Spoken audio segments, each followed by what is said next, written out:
welcome to the HomeBhoys.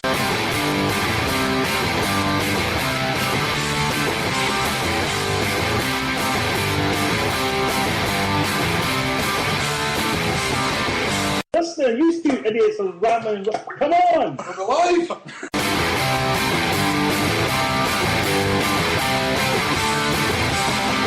Sky TV done for us. What has it done for us? Is it give us a better product for their ladies?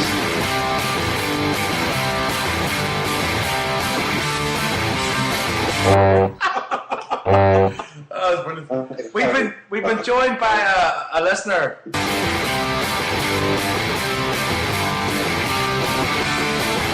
But they're maybe not tuning into shows like us to get informed. An informed opinion of what's really going on.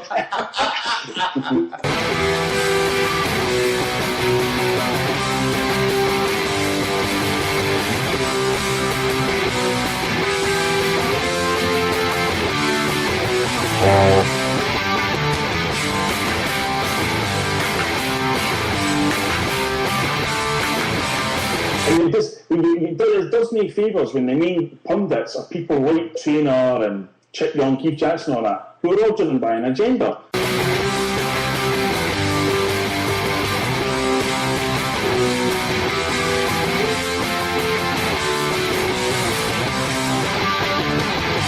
I've got a bad feeling about this, I've got a bad feeling about this. It's not just saying these people actually believe anything these monkeys tell them.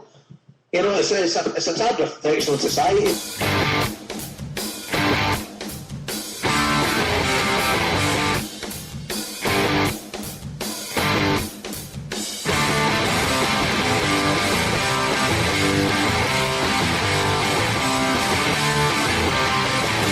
So, let's get down to business. Hail, and welcome to HomeBhoys number 53. My name's David Harper, coming to you live for the banks of the Boyne. Beautiful weather here. I'm sitting here in my underpants, drinking Carling Zest, which is rather refreshing. It's only 2.8% volume, but it suits a wee hungover guy like myself, still trying to recover for Sunday night.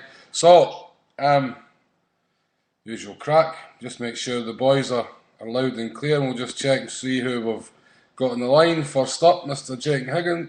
Jakey Higgins. Hey, you wait your turn. You there, Jason? Yeah. Perfect. And then we've got the green and white writer, Mr. Paul Larkin.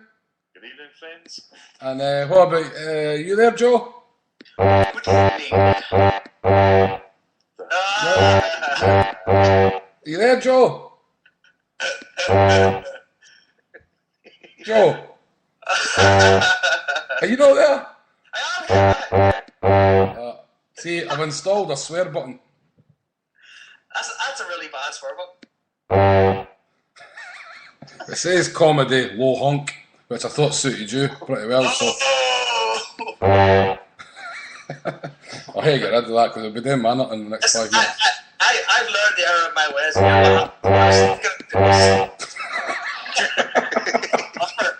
trying my best not to swear. Don't have me swear. Don't have me call you something on the air that I'll regret. Right. So anyway, what happened was I thought about it, mate. People were complaining and they said the kids listened to the show, and I thought, that's pretty bad, and I felt bad about it. And then I was talking to my wife the other day, and I was mentioning about the show being voted for the best sports show, and for all the downloads we got. And she says it'll be great for the kids when they're older. Maybe when you're dead, they'll look back and see some things you've done. And I was like, balls. I'm gonna have to clean my act up because all they're gonna have is this buffoon drunk jumping around. You know what I mean? Saying F and C, and so I thought, right, in honour of my children, I'm gonna have to clean it up. you talk some piss, I tell you, man. I don't know. He just gibbers a lot of nonsense. Joe's a victory. You had the drink already. Joe's a victory, aye. You had the drink already. I am actually having a long day. I wondered, a long day. Whatever. Right. So, there's a couple of things I want to get out of the way before we start. Joe actually just mentioned the wee thing there about the award we're up for. I think it's just off Spreaker shows. There's a guy called DJ Will and he might actually be calling in the night because he just wants to give the awards a wee plug. Because there's loads of different categories. We're up for best sports show, obviously. We're going to win it, obviously. Well, we're miles ahead. Like, oh, see how this works. See how it works when you're not and got the console. You wait to be prompted, right? oh, am I in my place now tonight? What? Am I in my place? Nah, Joe's usually sat beside me, but he's in the Balbriggan tonight, the arsehole of Dublin. So DJ Will might be calling in later. He just wants to give his wee awards thing a wee plug for 5 minutes. Obviously, that'll not be nothing to do with Celtic or stuff like that, but he's more than welcome to call in at any point. I think the boys are in. He's up in the north anyway, so I don't know. Maybe a Celtic fan. Soon find it. The other wee thing that come to my attention today, Chuck Marty for the Temporary Stand podcast brought up the situation where some people are missing out on podcasts, possibly because of their iTunes setting. And it's true enough, people probably wouldn't know this, right? We have hundreds of new subscribers every week, so what happens is when you subscribe in iTunes, by default, iTunes will only download the last available podcast, right? So, for example, if you didn't log on for 3 or 4 days, Hail Media is probably going to have released 4 podcasts that time. If you didn't change your settings or check it, you're only going to get the last one, and you missed the 3 before that. So, if you just go to the podcast, iTunes podcast, hit like the Hail Media icon. Joe, stop typing. I'm not right. No, it's me. Right, Can you hear that? Aye. Apologies, Joe. I just thought because you weren't allowed to swear, you were doing something else to annoy me. I'm giving you the finger. Wait a minute, I'm trying to explain something important here, right? So what happens is, what you need to, by default, it's set to just download the most latest podcast, right? You just go to the podcast tab on your iTunes, click on the icon of the show, down the bottom you'll see a wee button for settings, click on that, and then you'll see a drop-down box, and just change it to download all content, or whatever it says. I can't remember the exact wording, but it's self-explanatory, so you'll see that. So another thing I could probably suggest is, if you're using an iPhone, just go and get yourself the Downcast app. I think it's like 79p or 79 cents, whatever it is, and put your podcasts in there and it'll look after everything for you. It's an excellent bit of kit, and you can also actually manually add in podcasts that are not on iTunes, so you'll be able to add in like Houses Over and Over show, for example. Just get the RSS feed for the Spreaker page and add that in manually, and that'll download right straight after the show finishes. So I'd certainly recommend the Downcast app. And I think on Android the best one to use is one called Dog Catcher. It's DOGG Catcher. I'm not sure about BlackBerry or that. But if you keep an eye on the hailhailmedia.com website, I'm going to look into what the best options are for all the different smartphones and mobile devices, iPads and all that kind of stuff. And we'll make sure we get the best. We'll get the report out there, and you'll be able to we'll make it simple as anything for anybody to understand, even Jason.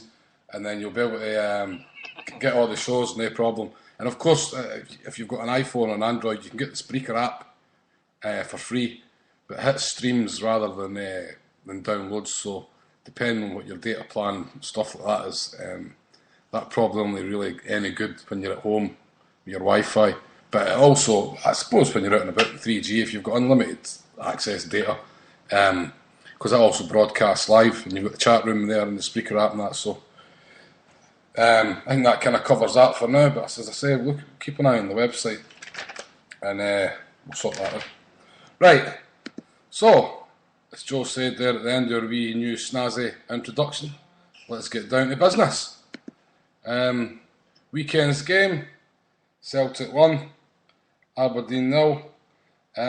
Jason and Paul, I take you were at the game. Joe, you seen the game, aye? I did indeed, yes. Right, so Joe, seeing as you predicted the score. Oh, actually, do you want to talk about Helsinki briefly first? Yes. Or do you want to Helsinki? I'm forgetting. Or do you think, should we talk about the Aberdeen game and then tie tomorrow's game into last week's game? Wait a minute, when were we last on? about 2 weeks Oh ago. no, it was before the Helsinki game. Joe, take it away. Helsinki. We'll talk briefly about Helsinki first. I've just not got any notes about that, so there you go. Talk about Helsinki. Aye. I thought we played really well. I thought we were unlucky to lose goal. But I thought the comeback was great. I thought players like Commons looked really, really good. Overall, I thought it was a good performance. I thought Wanyama, every time I see that guy play, he just looks better and better and better. There was a certain air of like, oh Jesus, here we go again. We went 1-0 down, but it wasn't like totally surprising because I could kind of see them sneaking something. But to come back and win 2-1 was great. I thought it was just a great performance, especially in Europe. And that Helsinki team, they knew how to play. Weren't nobodies, you know. Right now, I'm just going to go and shut my window. There's police and everything. Horns outside now. Just carry on with it. Alright, I'll throw it over to Jason then. But you, Jason, you were at the game? Aye. It was one of the ones. We could have scored a barrel load, really, and we could have been 1-0 up after 8 seconds. Was it Hooper? But I was disappointed to go 1-0 down. But I thought the way they come back was brilliant. We could have scored a lot more. At the end of the game, for us being rusty for the start of the season, it looked as if we were going to go on and score more. So I was a bit disappointed not to get more than 2-1 because I'm still a bit edgy about tomorrow. I didn't think Helsinki were a very good side. I don't think they even tried to win the game. I thought they were more surprised than ended. They went 1-0 up. Definitely got a break of the ball for the goalkeeper. Fell back to their striker and they put it away. I thought their wee number 7 was the bad in the first half, but they weren't the best side, so the only thing I'm really worried about tomorrow is this park and our usual away hoodoo. So I'm definitely not counting my chickens. But it's funny enough, the way your mind can work and things like that. We went to Bal and we were 3-1 up and get knocked out. We beat us 2-0. So sometimes, see if you're 2-1 up, you're going there and nothing's guaranteed, so you're 100%. You need to, and I think Celtic's hopefully learning that you need to go out and try and win the game. Whereas in Bal, we were more than happy just to try and defend it. And then when you lose the first goal, you're all over the shop. So here's hoping we go, and the game's still in the balance. I'm thinking with the game still being in the balance, we can use that as a positive. Don't take anything for granted, and get and be a professional job tomorrow and get the job done. But with this part, by all accounts, they don't lose many games at home. They beat Schalke there 2-0 last season. But I'm still 75% we'll go through tomorrow. But I've still got that nagging doubt. But they were a rubbish team, to be fair. But they came with a game plan, defended, didn't really open up too much. But we'll maybe discuss it later when we discuss the Aberdeen game. I'm not a fan of Wanyama at the back. Right, we'll cover that. Cover that as part of this. I think it's more relevant because obviously we've seen it when they brought in Kelvin Wilson on Saturday and put Wanyama in the middle of the park. The difference with the team is unbelievable. And a blind man could have seen that. So hopefully Neil Lennon sees it. Wanyama's a good stopgap to play in the centre of the defence. He's an unbelievably good midfielder. So I wonder why you play him in the centre of defence. Well, we spoke about it last week. I think I said, I don't know if Neil Lennon still has. When he first came, Neil Lennon made plenty of noise about the fact that this guy was going to be a centre half. And I don't know if he just still thinks he's the kind of guy who wants him to be maybe like a sweeper style centre half. I don't know. I think Wanyama's more suited at the back if we're in a back three. Do you know what I mean? I don't really think he suits being in that in the two. Certainly, he wasn't. I thought he was terrible against Aberdeen the first half. Not really want to go too far on the Aberdeen game, but no, I kind of agree, and I don't know if it's one of three things. I don't know if it's just down to the fact that we don't trust Kelvin Wilson in these kind of big games, or is it the fact that Neil Lennon does see that as being the position that Wanyama's going to take up, or is it just a fact that it's an easy decision to put him there to accommodate other players in the midfield? I just don't know. It could be any one of the three, really. And I'm kind of leaning towards it's a bit of a mix of not really trusting the likes of Kelvin Wilson, and it gives him a chance to have Kyle and Ledley in the middle of the park. I mean, when you've got Scott Brown coming back, who I think he's a must to play tomorrow night. I think he was a big miss at the weekend. And you've got Commons and Samaras in there as well, fighting for a place. I mean, it's easy. It's easy. It's an easy decision to get him in the team, be putting him there. Do you know what I mean? Aye, I would disagree with that. And Paul, you're right, in midfield, nobody can come in have any complaints about it. But when you're looking at, we've got Samaras now, who's a left midfielder. We've got Samaras, Forrest, the two wingers. We've got Scott Brown, Joe Ledley, Wanyama, Kayal. You know, you can't keep all these guys happy. No. Chris Commons, aye. So it's you're possibly right, but you shouldn't be doing that. You play your best players for the best positions. If Victor Wanyama is your best midfielder, you play him in the midfield. But at the other side of that coin is he a better centre half than Kelvin Wilson and Thomas Rogney?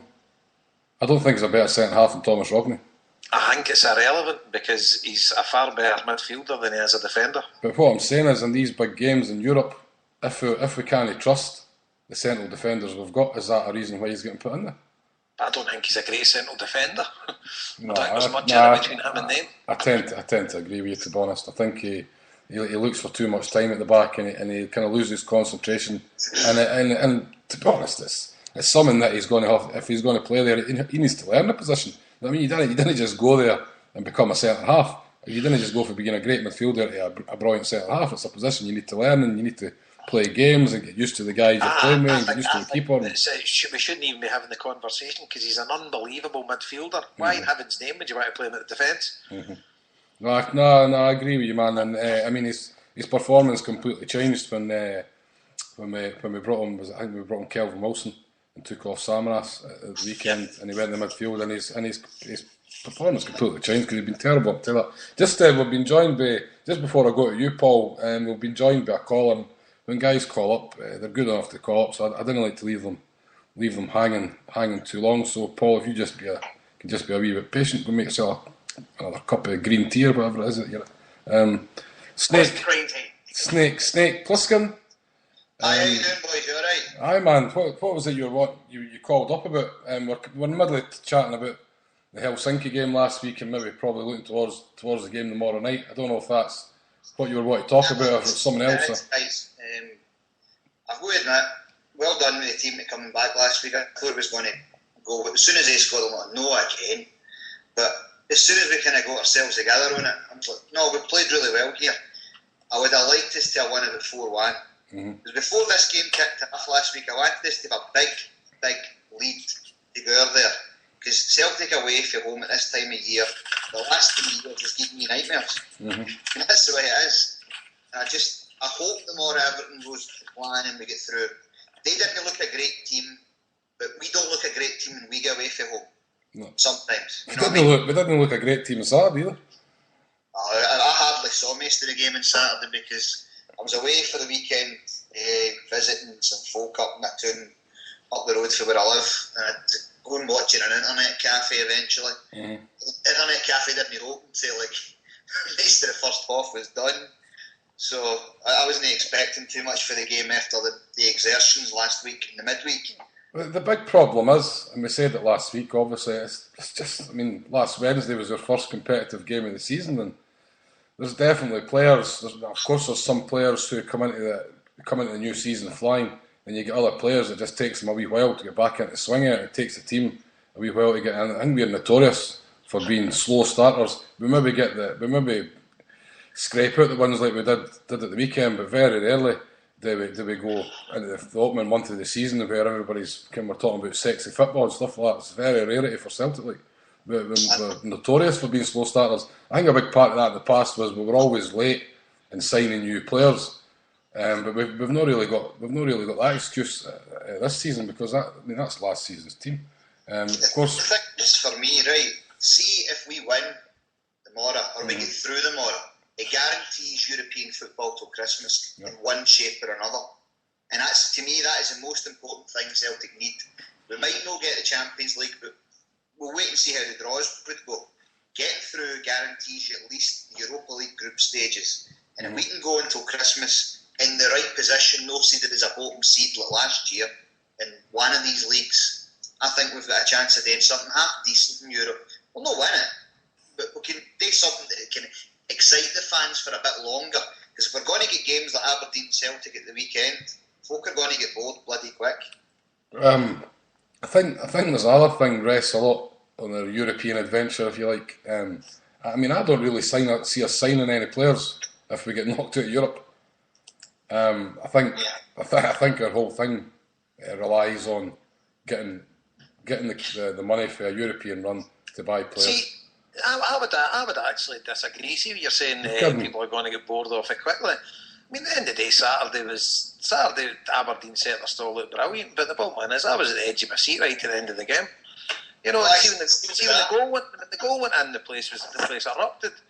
The atmosphere was brilliant at the end. I mean, at the end of the day, you need to put up with this. That's how Craig Brown sets his teams up.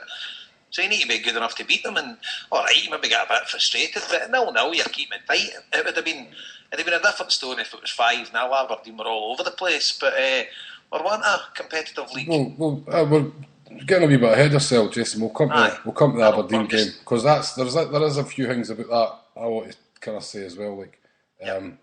So Paul, bring you in.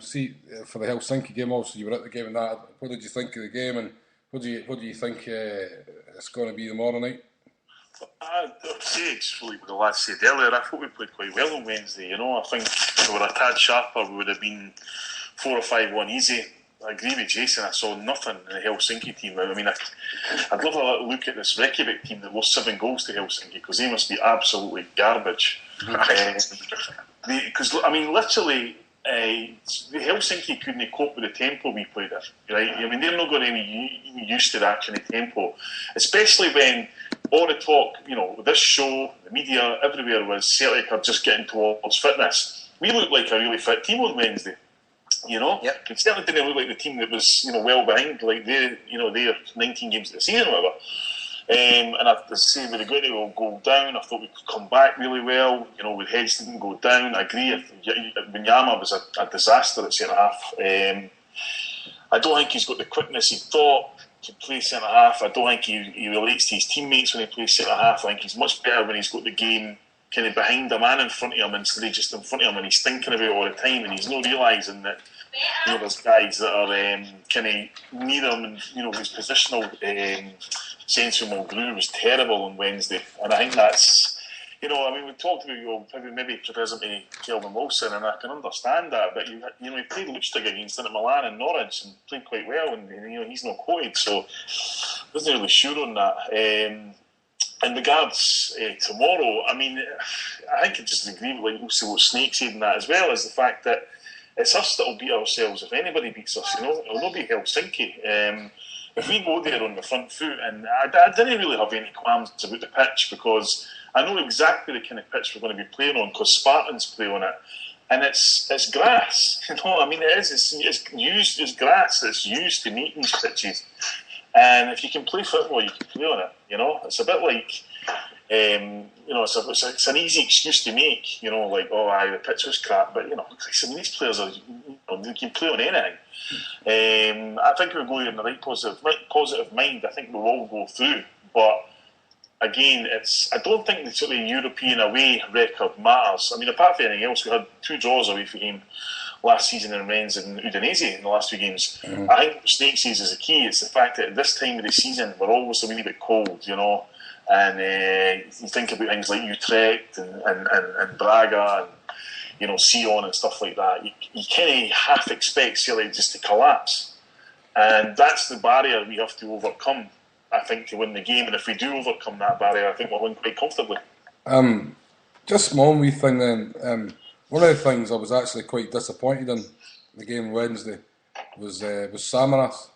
I thought he was quite poor in the game, and I mean, I've been a big critic of Samaras in the past, but now actually he's actually one of my favourite players. I tipped him last week for Player of the Year, but I was disappointed in his performance.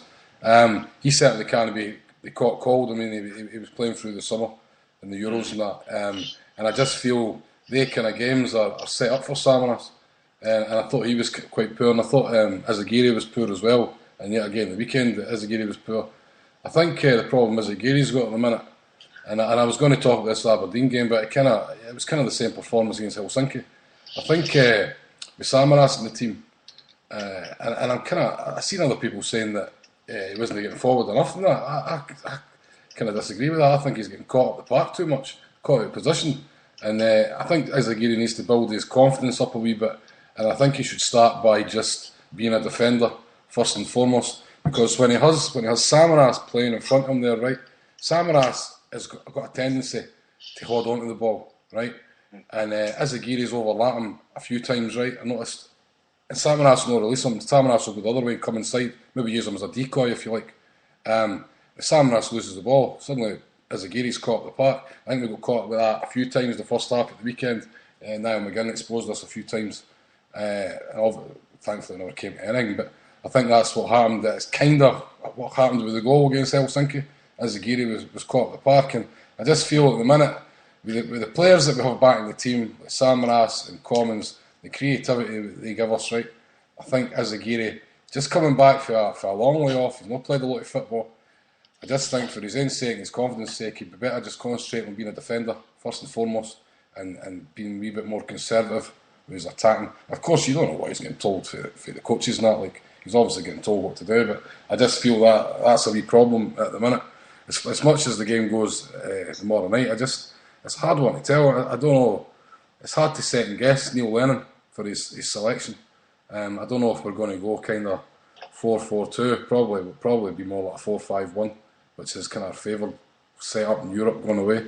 I just don't know what I think about that. I would hate us to sit in because, as the boys said, I don't think they were much of a team at all. I think looking at their team. Looking how they played, and that's them halfway through their season, right? That's them at the peak, if you like. With another game under our belt at the weekend, going there tomorrow night, I fully expect it, the very worst, to get a draw. And we just need to have the formation right, the tactics right. But to be honest, we should be able to beat that team quite comfortably away. See when you look at last week as well, Harper, they came with a game plan to defend. We still had the 10 good chances. Yeah. You know, they're going to open up a bit tomorrow night. How many chances could we get if we went for it? Mm-hmm. Mm-hmm. You know, all you need is take a few of them. I definitely remember that at the time, the chances that we were creating and the space we were opening up against them, and that was them sitting in, as you saying, they've got to come out. They've got to come out and play a wee bit at home tomorrow night, so I'm not too worried about it.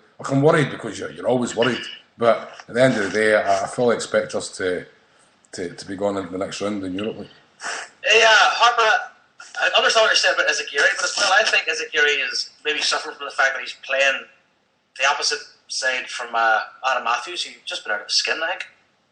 He's just been fantastic. As a defender, going forward, he's one of those players you're watching, just going, this guy's great. Oh, Adam Matthews is shining, but that's what you mean. That's putting more pressure on Izagiri to perform. I'm putting more pressure on him. I mean, like in comparison, I mean, obviously they both like to go forward. I don't think it's a comparison. It's because Matthews is playing that well. It's making Izagiri look bad. I don't think that's that at all. I just think Izagiri looks bad. Is maybe a factor that now that Izagiri's getting back to full fitness, this is the first time he's had to link up with Samaras in the left wing. Well, I definitely think that is part of it. As I say, Samaras is on. He never played with him before there. No. You know, when he was player of the season. You know, Samaras wasn't even considered as a left winger. Right. Is that maybe affecting Izagiri? I think that is a big part of it because I think it's been all Samaras a free spirit, and he's more likely to hold on to the ball than lay it off. And Izagiri was all about linking up with like Ledley and that, and taking it to the byline, getting the crosses in. And I just don't think we play that way with Samaras on the left. And I don't think it's needed. It requires so much. It's actually more requirement for Matthews as a fullback to be the more pressing of the two fullbacks, I think. Now, Jason, stunned silence there for the. Nah, it's just. Don't know, Samaras, I know you're big up on him now, and he's won me around as well to a certain extent, but I'll still go with the phrase, he's the useless genius. Right, okay. He's, at times you can strangle him, and then at other times you just can't believe how good he is. Yeah. You know, and fair play to Neil Lennon, though, he has cultivated him into a left winger, and he is effective there at times, and I love him when he cuts inside, you know, and he has got the beating players with his pace and everything, phenomenal, but he just doesn't do it enough. But maybe I'm expecting too much from him. He's just, I expect more of him in the box when cross balls come in. I definitely do. He doesn't attack the ball enough. We've not really got many players in that box that do attack the ball. No, that is a big problem in our team when you look at defence and attack. Yes, the attack speaks for itself. Charlie McGrew, and apart from him, that's it. We've never got header a ball apart from Charlie McGrew and Samaras, maybe in Ledley probably. But there's no point saying Izagiri needs to get cross balls in because Hooper and Stokes just didn't score with their heads. It's as simple as that. Aye, fair point. Personally, I think I'm not a Samaras fan, and I actually think that when he plays well, it's to the detriment of others. And right now, it's to the detriment of Stokes and Hooper, who are not playing well. And I think it's due to him. Izagiri, he's not played with him. He played a perfect part with Commons, because Commons knew to read a fullback, how he's going to run past and that kind of thing. Samaras, I don't think he even knows what he's going to do himself half the time. Exactly. And if Izagiri's overlapping him, Paul, Samaras isn't dropping the ball into him. He's cutting inside there himself. Mm-hmm. And he never tracks back. He's always got the histrionics after he loses the ball or he gets fouled and anything like that. And I think that you'll see him individually, but as a team player, no for me. He doesn't score enough goals, he doesn't set up enough goals, and we could do a hell of a lot better than Samaras. Can I say something about Samaras, if that's alright? Of course you can, man. The only thing is, I agree with the guys to a large degree. I get very frustrated with Samaras. But I think that was the one player Helsinki were terrified of last week, because they'd earmarked him before the game. And I think they put a lot of men on him when he was going forward a number of times in the first half especially. And I think that, I know Samaras can do folks' heads in, but he has got something about him that other players in the team. Maybe it's a mystique that folk get bamboozled by him. As you say, he doesn't know what he's going to do. Bamboozles himself. That's what I mean. But folk get into that. And I do think they were frightened of him, and I do think they'll be frightened of him tomorrow. I actually wrote a note watching the Aberdeen game. The fuck? I actually wrote a note at the Aberdeen game at the weekend, exactly that. I thought Samaras started the game well, and I thought he's the one player Aberdeen didn't want on the ball, and they fouled him every time he got the ball. I'm not talking about the kick in the face of goal. I think that was purely accidental, but he was constantly fouled, constantly harassed, and I think you're right. I think other teams do fear him running them, because when he is running them at full pelt, he's a sight to behold at times, and he can take players on. But I kind of agree with Paul as well. It is to the detriment of the team. I actually think we've lost all our width with Samaras and Commons playing left and right wide, because the two of them tend to drift in and look for shooting chances outside the box. And do you remember the game when we beat Rangers 3-0 and Hooper scored twice, and Samaras got the ball in the middle of the park and he played the ball through for Izagiri? Remember that game in particular? Mm-hmm. Yeah. There was a moment in that he hit the ball, and I thought he's going to go and play this to the right hand side. But in actual fact, the whole crowd was saying, play it to the fucking the left, pardon me, not putting the swearing on. That's a fair idea. Saying the same thing though. We're like, get your ball down the left! And he did it, and it was a perfect goal. Mm-hmm. But he doesn't do that often enough. No. I still... I think Samaras has got the thing that Jarosic's had, He's like better in European games and against opposition who will kind of maybe play a wee bit. He has got that pedigree, but I'm telling you, I've seen guys like Stokes get a torrent of abuse. There's a guy with a goal scoring ratio that any striker in the world would want, and yet he's like, he's hopeless, get rid of him, keep Samaras. Samaras is playing in a team that should be dominating these teams in the league, and he scores about 5 goals a season. And that has to be looked at as, he's basically been given a free role, and he's not performing it. I know people say, he looks better on the left. That's because he's hopeless up front. You actually make a good point, Paul, on the fact that I think as you say, the European games, and you see him playing for Greece and that, and he's a pretty good player when you see him playing with Greece, and you think, how can you not do that at Celtic every week? But I think you're right. He gets space to play in, and he needs the big spaces to run into and to run at players. And against tight, packed defences, you're probably right. He doesn't have the same. It's not the same game for him at all. Sorry, Paul, but when we play in Europe and when Greece are playing in championships, the teams they're up against are not giving a damn about him. No. So he can play his normal game, which is fair enough. But teams in Scotland, maybe they know how to play him. because he's very rarely effective. And I would actually go as far to say is he gives you one good game out of 3, which is maybe an improvement to the 1 out of 10 he used to give us. I mean, if I'm the manager, right, and I've got Stokes and Hooper up front who can score goals when given chances, my objective is to put players in the team that will get them the ball. Right, that's it. You get players in the team who'll go across line, cut the ball back, play them through for one-on-ones with the goalkeeper, and they'll win you the league. It's that simple. Their goals will win you the league. And you play a game against Aberdeen, who are basically everybody knows they're going to sit back, Craig Brown, etc. You know, you're never going to beat that if you're not going to get the ball wide. Mm-hmm. I mean, it was going to come. I mean, everybody. I bet you, every single person right now on this show or listening was saying the only thing that's going to happen here is going to be a mistake on a bit of genius that's going to win this game, right? And that's what happened.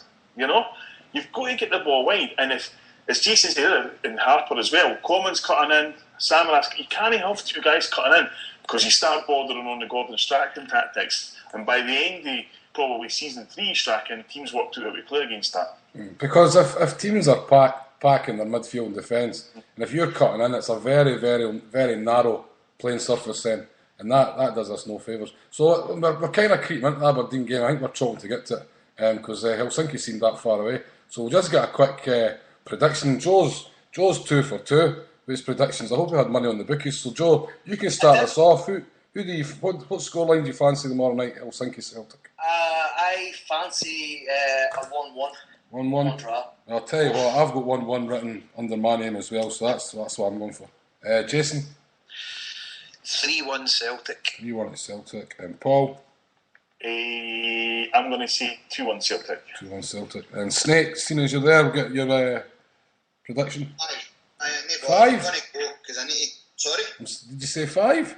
No, I never said 5. I need to go shortly because I need to go meet a few guys. But I think we need to score twice, and I think it'll be 2 each. 2 each, right. What's the drug deal? What is it you're buying? Oh no, I need to escape from New York. Alright. No, really.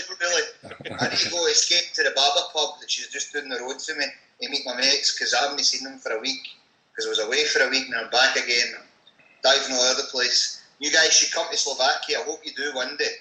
Is that where you are, Slovakia? Oh, I didn't realise, mate. For some reason I thought you were in Copenhagen. I don't know why. I don't know, no. There's another guy then. Your map's upside down.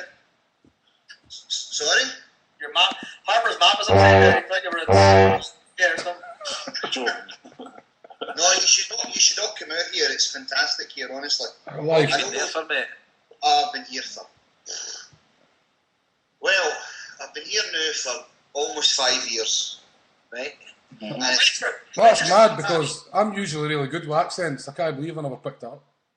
Well, before I was in Poland, actually. I was in Poland. So that's what's confused me. I was in Poland 2008 when we won the league for the 3rd time under Strachan. And I was in the Irish Embassy pub in Krakow with the night with Tommy Burns Thursday. And it was a fantastic night. There was a load of boys there, all in Celtic tops for somebody's stag do. And I was living there at the time, and it was a May weekend, and it was a cracking time with a great time. But Polish beer is murder, by the way. You know, the Poles loved me because I was from Scotland and I supported Celtic, and they had at the time we had Boruc and we had Zurawski, and in the Celtic team, they were like, oh, it was fantastic. But since I moved to Slovakia, I moved because of the job I had. It was a nightmare. And What, you a Nazi hunter or something like that? No, I just But What do you do, mate? What's your profession? I'm a teacher. Alright, okay, cool. Teach English. I used to work in Scotland, then I moved to Poland. I was in Scotland, then I moved to Prague, then I moved to Poland, then now I'm in Slovakia. I was in a town in the north of Slovakia called Žilina. I love that city. That's my favourite city in the world. Really, I've been loads of places, but that is where I feel happy and at home, you know. And then I moved to this wee tiny town in the centre of the country called Partizanski, which is about the size of, I don't know, maybe Drumchapel or something like that, you know. And now I live here and I've got a good job, a good boss, a good life. But I'm just here for the duration. I think I'm going to be here a few years longer. And I phone up Beyond the Waves from time to time. I don't know if you've heard me on there or not. I have actually. I don't know. You just calling up to rub it in about your life, like. So you hear Bratislava where you're, mate? Sorry? Is it Bratislava where you are? No, it's a place called Partizan. Oh, right, no, that's me. Oh, sorry, right. I thought you lived I hate Bratislava. I really hate the place. It's a horrible place.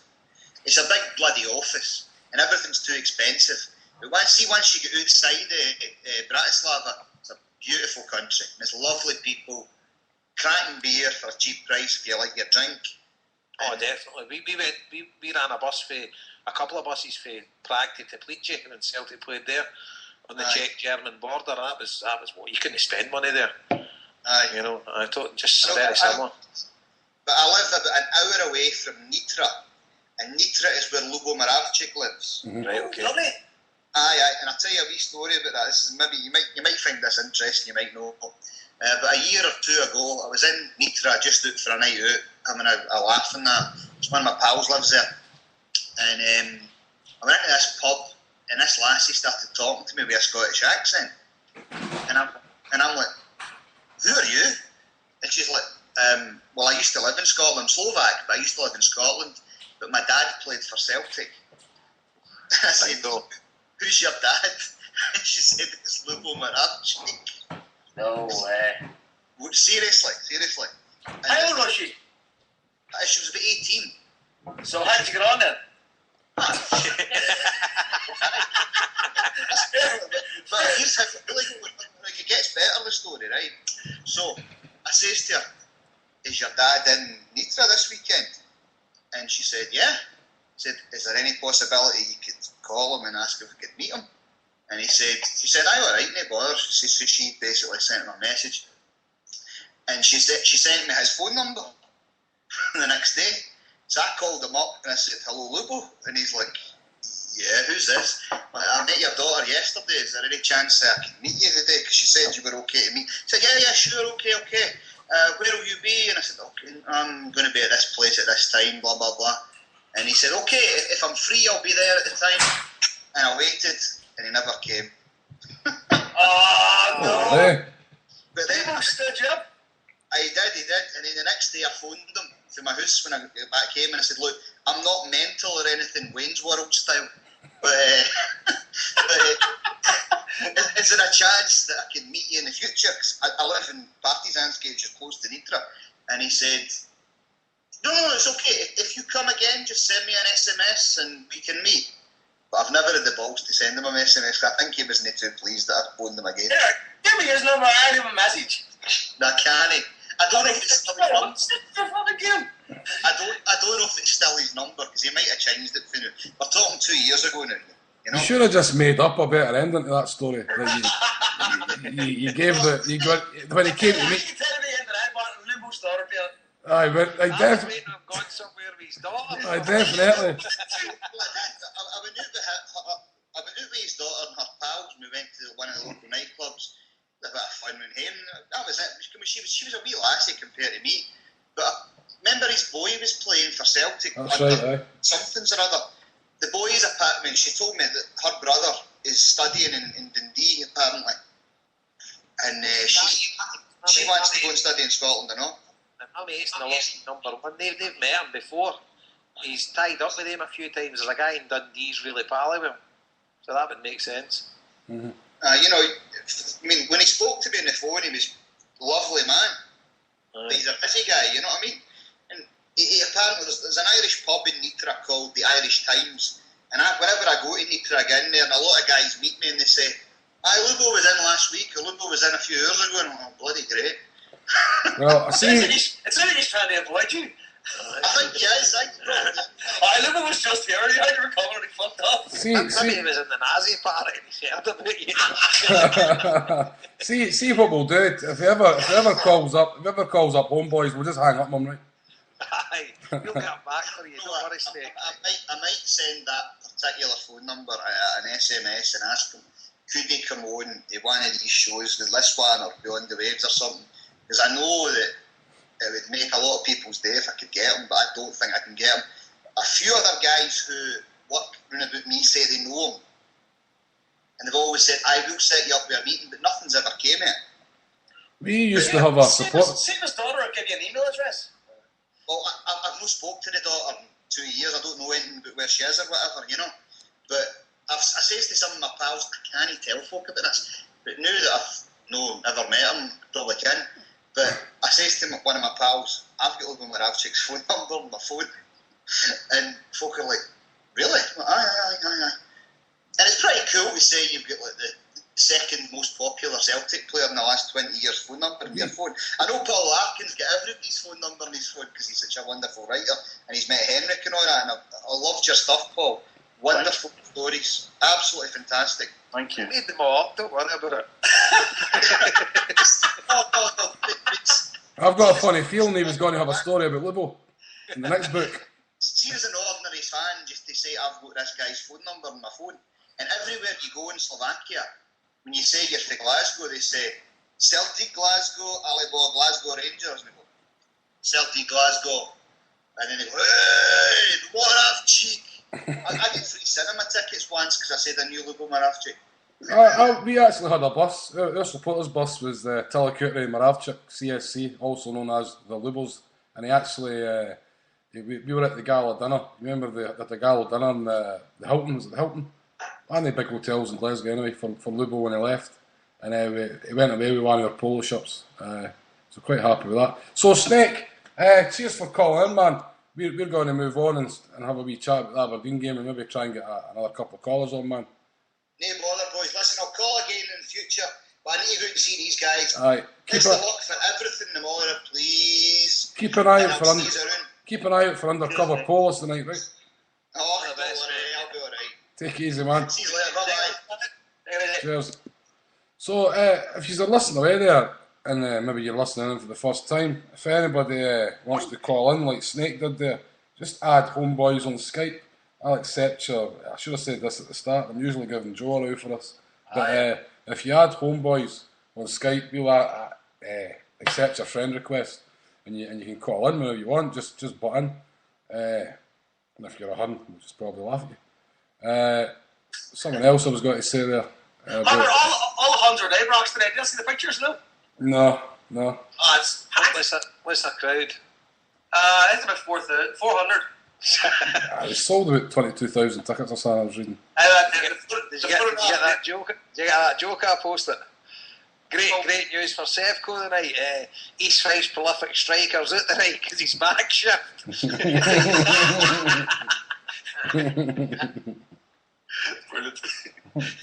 So, anyway, Aberdeen. God, we're nearly an hour in. I mean, Jesus. With 10 minutes on Helsinki and 50 minutes on Hail Media, wish you were here. So the Aberdeen game, just looking at the quick look at the lineup, was Foster, Matthews, Izagiri, Romney came in for Mulgrew, Wanyama, Kayal came in for Forrest, Ledley, Samaras, Common and Stokes came in for Brown, I suppose. Forrest, Brown were out injured. I think more as a precaution. Neil Lennon says they'll both be available for tomorrow night. I think Brown's probably got to get an injection or something to play. And Mulgrew was a last minute ban. They only found out the night before. He tweeted it. He didn't even know himself. It was the day before. They got word through that. Bloody friend against Ajax. What's that all about? To be fair, I've seen a lot of people having a pop at the SFA, but the SFA only got word for the Dutch FA the same day, so you can't really. It's nobody's fault there, really. But it's the kind of thing you would think clubs would know at that level, like, do you know what I mean? But I didn't understand. I never ever knew that a sending off on a friendly would carry into a proper season game. I never knew that. I never knew that for a minute. It's even just like even Europe. Doesn't it go into your next game? It goes like the next European game next season or something. Even like, do you know what I mean? So no, it's a weird one. I never knew that. So anyway, what were we thinking about that? You mentioned Mulgrew. I think I was watching the match, and the first thing I thought was after about half an hour, 35 minutes. It's like if Charlie Mulgrew was playing, this would be a different game. Well, to be honest, I didn't think we were too bad for the first 15, 20 minutes. That's not bad. I just thought that when it looked like we kind of sort of rounded ideas and we're going over the old ground. Right. I felt that we ran out of ideas very I think quickly. someone like Mulgrew stepping in there. because he is a driving force. He may not be the greatest technical football player in the world, but he's a driving force, and he's being used really, really well. I mean, those back post headers, I mean, they're bread and butter for him now at the minute. You know? His back post headers, his dead balls, his through balls, as you say, he's captain material, even although Scott Brown's a captain. He is captain. He brings everything to the team. This is the thing. He should be our captain. He should be. I fully believe he should be our captain. But in saying that, I thought Scott Brown was a bigger miss on Saturday than Charlie Mulgrew. Although if Charlie Mulgrew had been there, with Wanyama started in the midfield, it's hard to know, because that takes you back to the conundrum we had at the start of the show, because I think you wanted Kai Allen Ledley in there to start the game, so with Wanyama we'd put one of them at the team. It's hard to know how that would work. Jason, sorry, what was it you want to say? Oh, no, it's one of the things. No, when you get to you're halfway through the second half, it's still 0-0. It's a bit turgid. You're always saying, we're missing Wee Forrest, we're missing Charlie Mulgrew, but all credit to Aberdeen. You know, Craig Brown is a tough old fox. You know, and he set his stall out, and they were hoping to hit us with a bit of pace with Niall McGinn and whatever, but they defended well. You know, they stuck to their game plan, and they fair play to their support. They had a massive travelling support, full voice. They were giving it loudly the full game, and they had a big banner up at the start. A wee get it right up to us. The banner. Did you see their banner, John? I never seen the banner, but I heard about it, and I seen people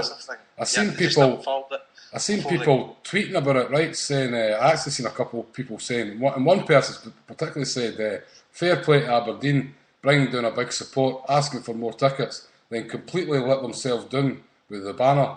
It said something about we said no. Was one of the banners. No, and your another silence one, was deafening. there was another one. Your silence is deafening. And another one saying, "Remember, we said no." How did they let themselves down? Exactly. I don't know how they let themselves down. Absolutely justified with their banner. We didn't say nothing. Completely, aye. But you know, songs that they were letting, it was the songs people were talking about letting themselves down because they were at the fan. No, well, it was the banners. It was the banners that I was reading about. Aye. See, I'm diagonal across with them, Paul. I'm at 402 North Upper, so I can't really hear what they're singing. I just see them making. You know what? I'm quite glad they built banners like that, because I'm all for kind of like, let's all get together off the park. Yeah. But I hate Aberdeen. Let's not pretend we're suddenly pals with everybody. No, I hate their fans. I've never liked the fans, never liked the team, and I was glad to beat them. I'm glad we made them, and I want to beat everybody. It's simple as that. If they want to come down and slag us, fine. I have to say, the one thing I was disappointed with the fans was they made a big, massive hoo-ha about, we sold 1,200 tickets on Saturday. You know what I mean? That's not a lot for a team like that. Nobody else sells it, mate. You know, for a restricted view seat. Fine, but didn't he make a big noise about it then? No, I think fair enough to them. Where it's due to them. I thought the biggest away support of Celtic Park domestically since, I don't know, apart from the Buns obviously, but biggest domestic away support of Celtic Park for long and weary. So. I thought it was 2,200 tickets. No, 1,200. No. But see just what you were saying there, Paul, right? Let's say I'm all for this helping Scottish football out together and that, but let's not suddenly pretend we're all pals. We're not going to be skipping up the Gorgie Road, holding hands with Hearts fans or nothing. Get what I mean? Let's just let's commence hostilities. That's fine. I'm fine with that. So people can come, and to be honest, people can come and sing what they want. I don't get offended by any songs, by any sung by any team at any time. Right? I maybe hate them, but personally they just didn't affect me. Right? So it's a song. Exactly. They can sing what they want. Right? I didn't like all that stuff. But no, as you say, fair enough to them, the banners and that. Aye, happy days. Well, I'm all for this, helping each other out. If Celtic had offered to pay for the buses to come down for Aberdeen, happy days, I'd be on board with that. But let's not pretend we're suddenly one big happy family. Pals, that's just, didn't even want that. Who wants that crap? You know what I mean? And what was it, the other thing you said there, Jason? About that was the other thing, right, which was annoying me. People going on about Aberdeen playing anti-football and stuff like that. What do you want Aberdeen just to turn up and get humped? I mean, it's not any different to how we set up. If we've got to play a team that we think's far better than us in Europe, we'll go away and set one striker and pack the midfield, pack the defence, try and hit the break. So to expect teams who know they're far inferior to us to come and just open up and get pumped, it's just not realistic. And teams have been coming to Celtic Park to play that way since the dawn of time. So I don't know where suddenly all this anti-football comes from that. They've got to look after themselves. And I tell you, there were one bad mistake for the keeper. If we got Phil leaving Park, he'd be a point. So, I kind of... Because it's becoming vogue. It's all, you know, what, to be honest, this has all come for anybody who beats Barcelona, right? Every time Barcelona put on a team on a part, there's a massive love-in for Barcelona. Everybody's all a great fan. Anybody beats them and suddenly, they're anti-football or this. As you say, it's people just supposed to go to the new camp and let Messi run riot. You know? Chelsea won the Champions League playing that kind of way because that's the only way they could play. You know? Again, football's about winning. You know, we all kind of romanticise that we want to really play well and entertain and all that, but there's plenty of guys that have tried that with teams and they're now on the dole, and because they didn't win football matches. And there's very, very few fans in the cold light of day that will sacrifice winning football matches to watch a team, you know, play well but get beat. I mean, Christ, there was times on Saturday where people were moaning and groaning at slack passes and all that, far less getting beat. So I totally agree with you. You play to your strengths, and it doesn't matter what it looks like. Exactly. None of us can have any complaints. I mean, see when the goal went in, Paul, the ground erupted. You know, and it was a really good atmosphere. And you're like that. You're actually leaving the game with a bounce in your steps, and you're saying, right, at the start of the season, we're a bit rusty, but good result there. Oh, aye. You know, and that's as far as I'm concerned. You know, we've lost plenty of games at the start of the season. You know, and I was more than happy. And you've got to take your hat off to Aberdeen, even if it did end 0-0. You've got to take credit, give credit to them. 100%. And it's not always about we're this, we're that. You've got to give credit where it's due. And they came down, set their stall. It were difficult to beat, and luckily we beat them. But we'll get better as the season goes on. Jason, do you know someone else? See the hoo-ha of the flag day and everything, right? And it's something Chris McGuigan actually said to me during the game. He says, it's always the same. The big hoo-ha of the flag day and the music and the streamers and everything at the start, the game's always an anticlimax after that. You see it time and time again. So, I'll just say, we've got two callers here, right? Stephen was on first, but Stephen, if you can just hang on a minute, right, and just sit in your perch there. We'll bring Gary on first because Gary's usually heading to the night shift, so he might not have too long. So Gary, how you doing, man? Hi Dave, how are you? Aye, not too bad, man. Sitting here with a wee beer here in Drogheda. A wee beer again? I'm just, it's only 2.8% volume, that Carling Zest for the lime, just to freshen me up, man, you know what I mean? Alright, oh, there's Bomber Brown on the phone, Stephen, you better answer. I'm sun-dyed, I've been caught out. Right. It was me. I'd imagine the weekend, it was a wee bit disappointing, but 3 points is all that matters. You know, I think it's always difficult, like you said, first game this season, early kick-off, and hang on, somebody's mobile phones is affecting their call here. Right, it's stopped now. Gary, sorry, carry on. I say it was a wee bit disappointing the performance, but the 3 points was the main thing for me, and I think early kick-offs with the pre-match festivities and stuff, it's always kind of a letdown. You're probably expecting more than you thought. And we never looked like conceding a goal, to be honest.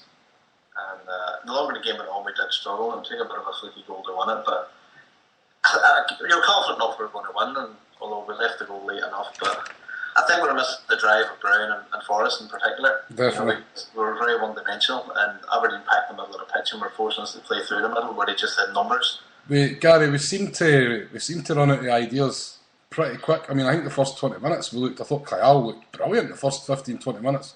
And then he just drifted out. I mean, he was full of bustle, taking players on.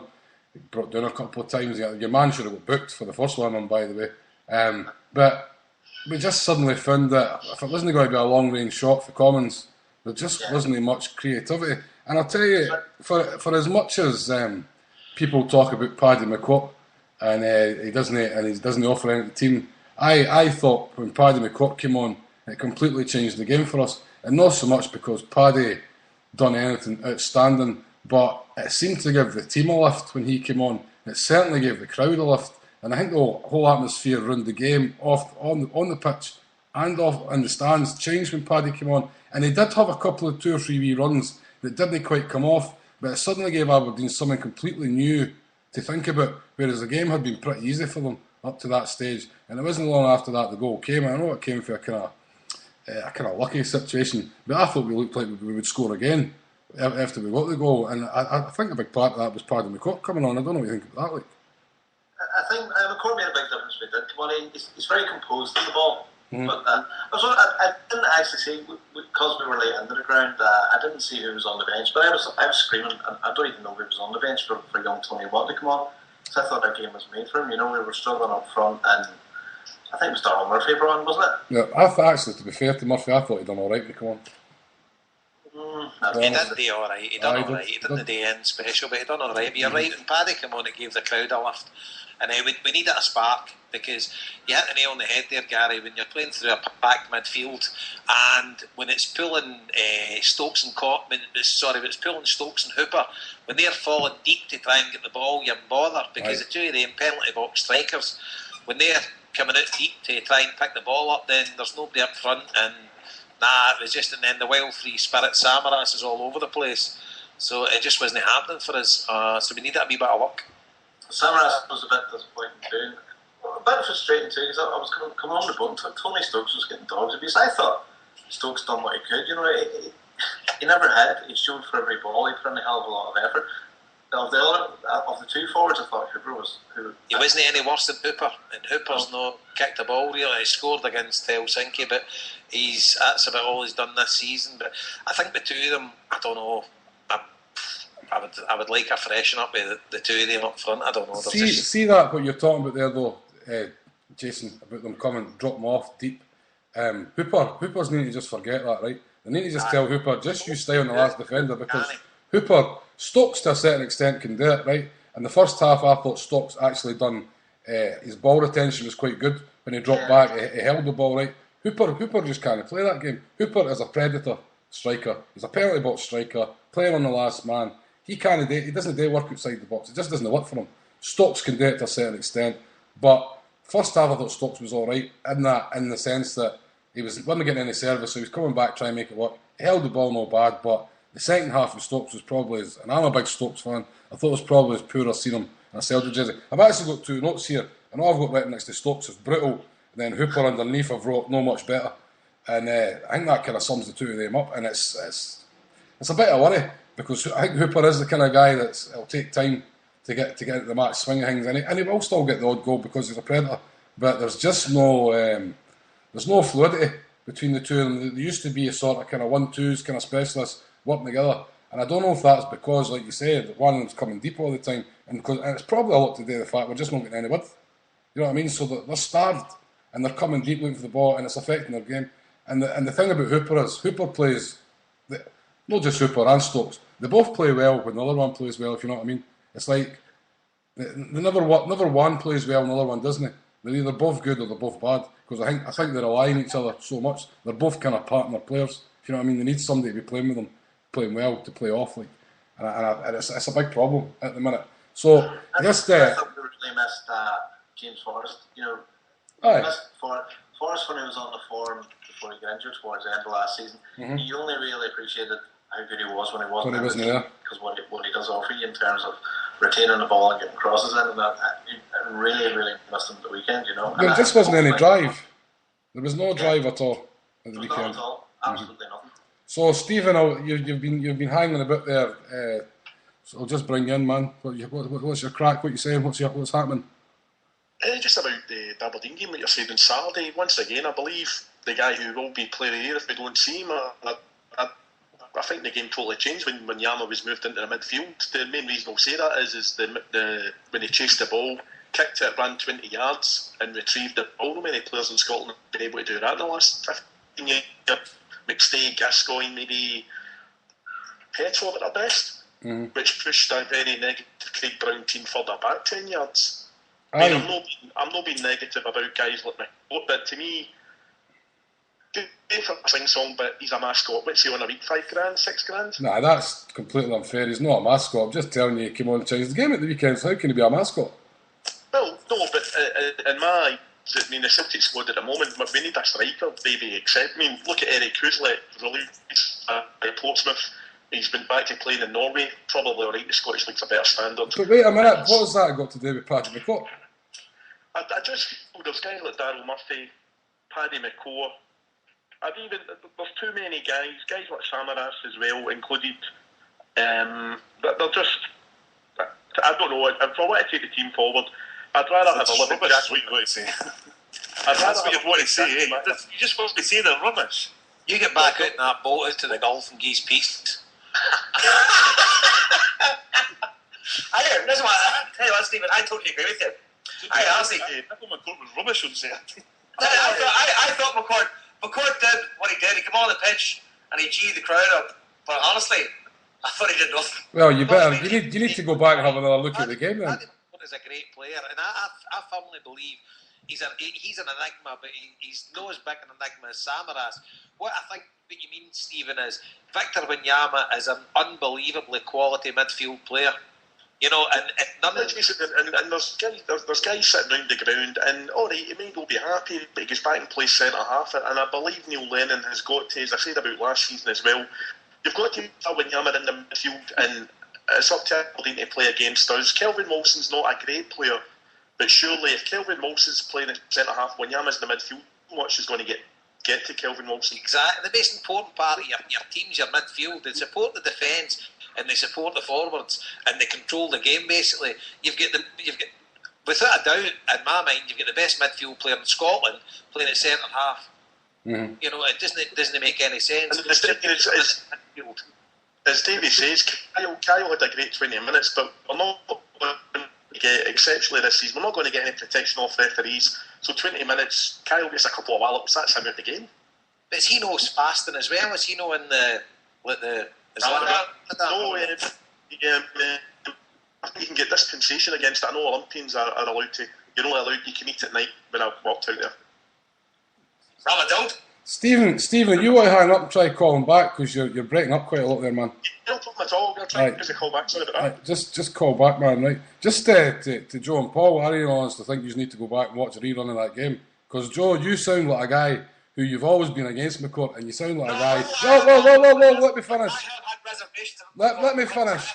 Let me finish. You sound like a guy who's one of these guys who didn't want to admit ever that Paddy McCourt had a good game. Because I'll tell you what, if you go back and look at a tape of that game, Paddy McCourt done more in the 20 minutes that he was on the park than the majority of them did for the whole game, and that is a fact. So if you're saying otherwise, you're either lying. No, but you're saying he done absolutely nothing, and he came as a mascot. Well, that's that. I just said. Yes, you did. I don't think he contributed to the massive fact that you're saying he did. Nah, you're kidding yourself on because you didn't want to admit it. That's the only thing I can. It's the only thing. I would admit it. I just didn't see it happen. It's the only thing I can think of that you didn't want to admit it because it's so bleeding obvious. That's how I can't see any other reason for you saying that. All right, there. So you're starting to look like a pro Paddy McCourt fanatic. No, I'm not. I'm just saying he came on and changed the game. I even said he never done anything amazing. I even said if you listen back, I even said he never done anything amazing when he came on. I says he lifted the team, he lifted the crowd, he had a few wee runs that gave Aberdeen something different to think about. That's all I said. But that is all it took to change the game. Because it did. I don't think he did do that. I think what changed the game was Wanyama going midfield. I'd say it was Wanyama, but Paddy McCourt did bring a bit of impetus to the game. But without a doubt, the major thing for me was Wanyama in the middle of the park. And the thing is, I suppose we need to give Neil Lennon credit for that because he's the guy that made the change. But 100%. Just as another aspect of, I think possibly that I think Neil Lennon knows fine well what he has on his hands with Wanyama, right? So to play him at the back and make him look like a bit of a less of a player, but like you're not going to get a better cover. I actually think Wanyama does more defensive work when he's in midfield than he possibly do centre back. I would agree. I mean, do you not think there's an element in Neil Lennon's head thinking this guy is potentially the next Patrick Vieira? Right? Let's be honest though, Wanyama wouldn't have been playing at the back if Mulgrew hadn't been suspended. That's true. Aye, fair point, but you've got Kelvin Wilson there, and let's face it, right, without actually, right, we're Celtic, our wage bill, our ability in our squad, and you're playing at home at Aberdeen, why the hell are we worrying about Aberdeen? I think that's a great point. Like, I'm kind of fed up with the way we set out against teams like that. You know? It's like, we had 6 defensive players on that park on Saturday. Why? You know, I didn't understand them and get torn into them. On the Paddy McCourt, I love Paddy McCourt. He's got an immense talent, and I just cannot. I'd love to ask anybody calling in on the panel, Why does somebody with that much talent never get a game and not really have that much impact on most games he plays? Because I don't understand it. I mean, he's got so much ability. He can pass, he can go past players, he's got composure, and yet, you know, we talked about the Motherwell game from last season, he came on and changed it, and there's very, very few games like that where we can say, aye, that was the one, and that, it just baffles me. It really does. It probably baffles Neil Lennon as well. Maybe that's why he doesn't get as many games as he potentially should. The problem is there's so many players vying for these spots in midfield, and it's just hard. It's too hard to leave out a Wanyama or a Ledley or a Commons or a Samaras for a McCourt. He's been our best player so far this season. Oh, definitely. But I mean, let's not get ahead of ourselves. He was. I took him for player of the season last year. That's the turned into the season this year. Joe, that's kiss of death. Joe, we're going to get your kiss of death predictions nearer the end, because I've got everybody else's last week. I better start thinking. No, just to finish off then on the McCourt thing, and I think you're right. I think he's just probably at the club at the wrong time. I think he suffers through the fact now that people expect him to come on and just be this guy that's got to take on hundreds of players. They expect the Messi out of him, and he's not Messi. I think he would actually be better deployed as a sitting midfielder, because he's the best passer of the ball, and then we've got Celtic Park. Sitting midfielder, Paddy McCourt. Sitting in the middle of the park, guy, spreading passes. The best part of his game is ghosting by defenders and running it. No, I don't believe that's true anymore. No, the thing is, what I've noticed recently, I don't think that's true anymore. When was the last time you seen McCourt ghost past 4 or 5 defenders? That's what I mean. Doesn't it happen. About a year ago. But tell you what he's good at. He's good at beating 1 or 2 guys and keeping hold of the ball. Right. See if he's in a sitting midfield position, he can do that in the middle of the park. Mm-hmm. Definitely. He's freed up 2 guys. I mean, there was... His passing over the top, Harper. It's phenomenal. His passing on the ground is a bit questionable, but his passing over the top is phenomenal. He's really good at dropping my ball and getting he's dropping your toe. the way you're passing that, as you say. One game particularly sticks out last season. I think it was Ross County. I was at Peterhead or whoever it was, away from home, and he put that ball in for Samaras, and he kind of sat deep that night, and it was one of his best games last season. But no, that's kind of the McCourt thing. Just we've been joined by another caller then. Krauski, you there? How you doing, lads? Not too bad, man. How you doing? You hear me okay? I just want to say, Gary, if you're listening, Gary, I had to cut you off because it was actually your Skype that was giving us the echo and giving us a bad connection, Gary. Just if you're listening, so sorry about that, mate. Krauski, carry on, man. How you doing? I'm not sure if you were able to cover the game tomorrow. We've done all that at the start of the show, man. We're not doing it again. We spent about 45 minutes on it. I tell you what we've no covered, and I think it's really important we cover it. Jim Spence's commentary in the fight with the Dundee United fans and the Russians. then he see that on Twitter. No, I missed this. What was it? Oh, but did you see the Barney with the Dundee United and the Spartak? What was it? Dynamo Moscow. Dynamo Moscow, wasn't it? Did you see the fight in the main stand with the Dundee United fans? Oh, I've seen it in the picture in the papers. Oh, right. No, check YouTube. There's some YouTube videos, right?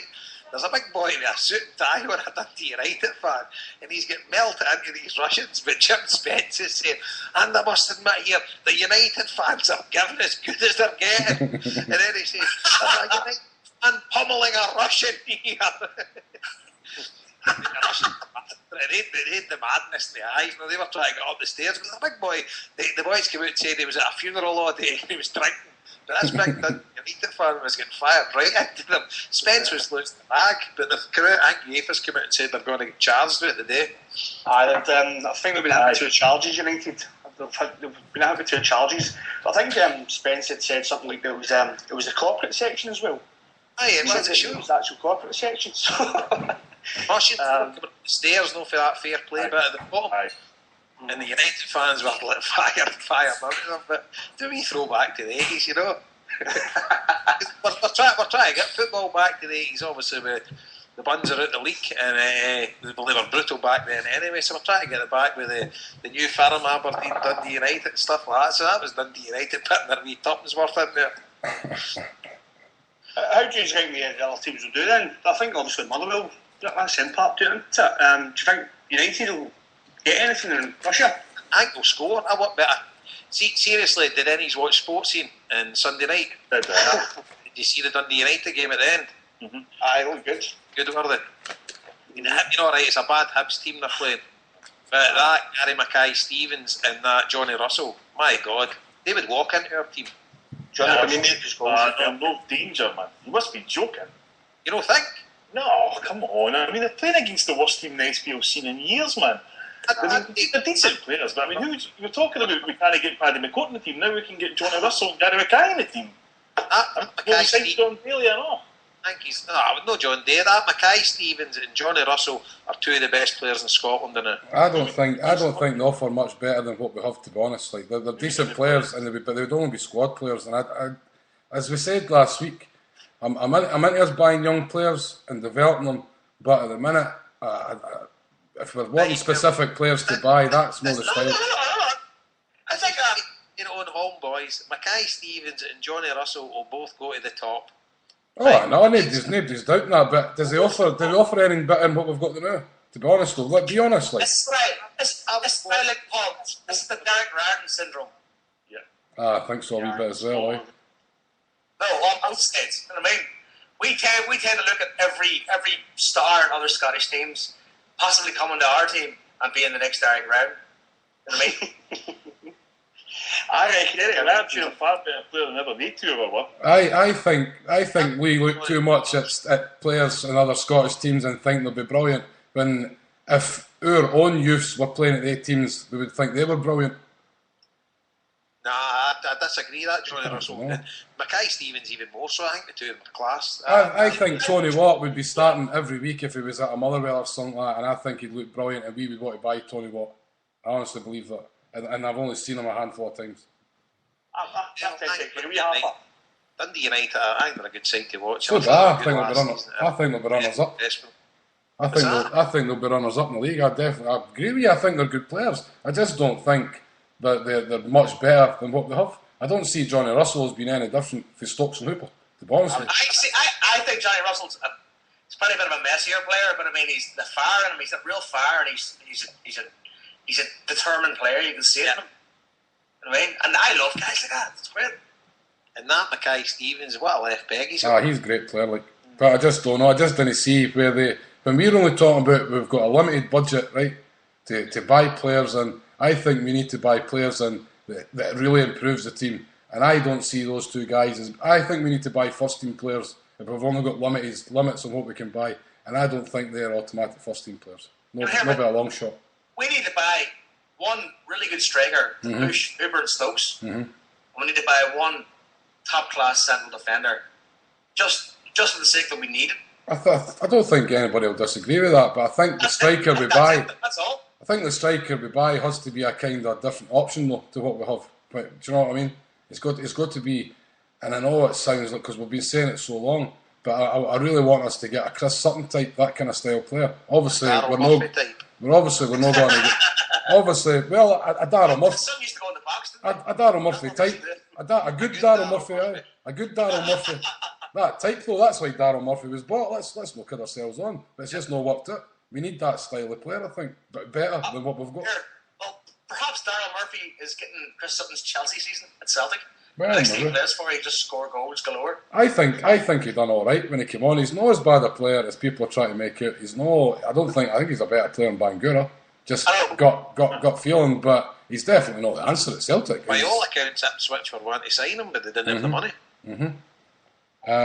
But I think he's got a good football brain in him, Murphy. You know, he's kind of lacks a lot of things, but he makes the right runs, and he's a good team player. His positional sense is quite good, I would imagine to be a good guy to have in your team as another guy, but I just think that like with Russell and Mackay-Stevens, I know why they're people are good, but to me they're a bit Scott Brown and Kevin Thompson about them now, and it took Scott Brown 4 years to settle in at Celtic. Kevin Thompson's not really done anything.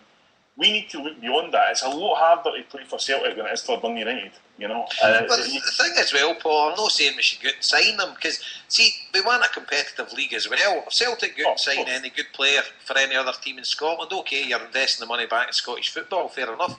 But that's the last thing we want to do is, like, sort of dilute the competition in the league. because we're needing strong competition to push us. Oh, definitely. I mean, it's weird because and you talk about the 80s, you look back at the 80s, we signed, when Charlie left, we went to Motherwell, signed Brian McClare for 80 grand. He was his top scorer for 4 seasons in a row, we sold him. Then we went to Motherwell again, got Andy Walker to replace him. The days are kind of gone now, there's no any guys out there you say, well, we pick him up. I mean, can you imagine signing that 70 grand striker for Motherwell now when he was the top scorer for 4 years in a row? It just didn't happen now. I mean, I think what we need to do is we need to look beyond the kind of SPL and the EPL, and we need to sort of. We should have had these guys scouted. We should have had guys pinpointing now. But what we need, I don't think we necessarily need somebody who's just going to batter in balls with their head. What we actually need is somebody who's going to drag defenders out that box so that Hooper and Stokes can run riot, in my opinion. We talked earlier about how Hooper drops deep. I mean, anybody who's played football will know if you're a striker that's dropped deep, the other striker will tuck in behind him and a midfielder will knock over him. And we're not doing that because we didn't have anybody in the centre of the park that plays like that. That's where the role that Paddy McCourt could and should play, in my opinion. But at the end of the day, we just need a striker who's got a bit savvy, I think, Paul, even a Dion Dublin type would be.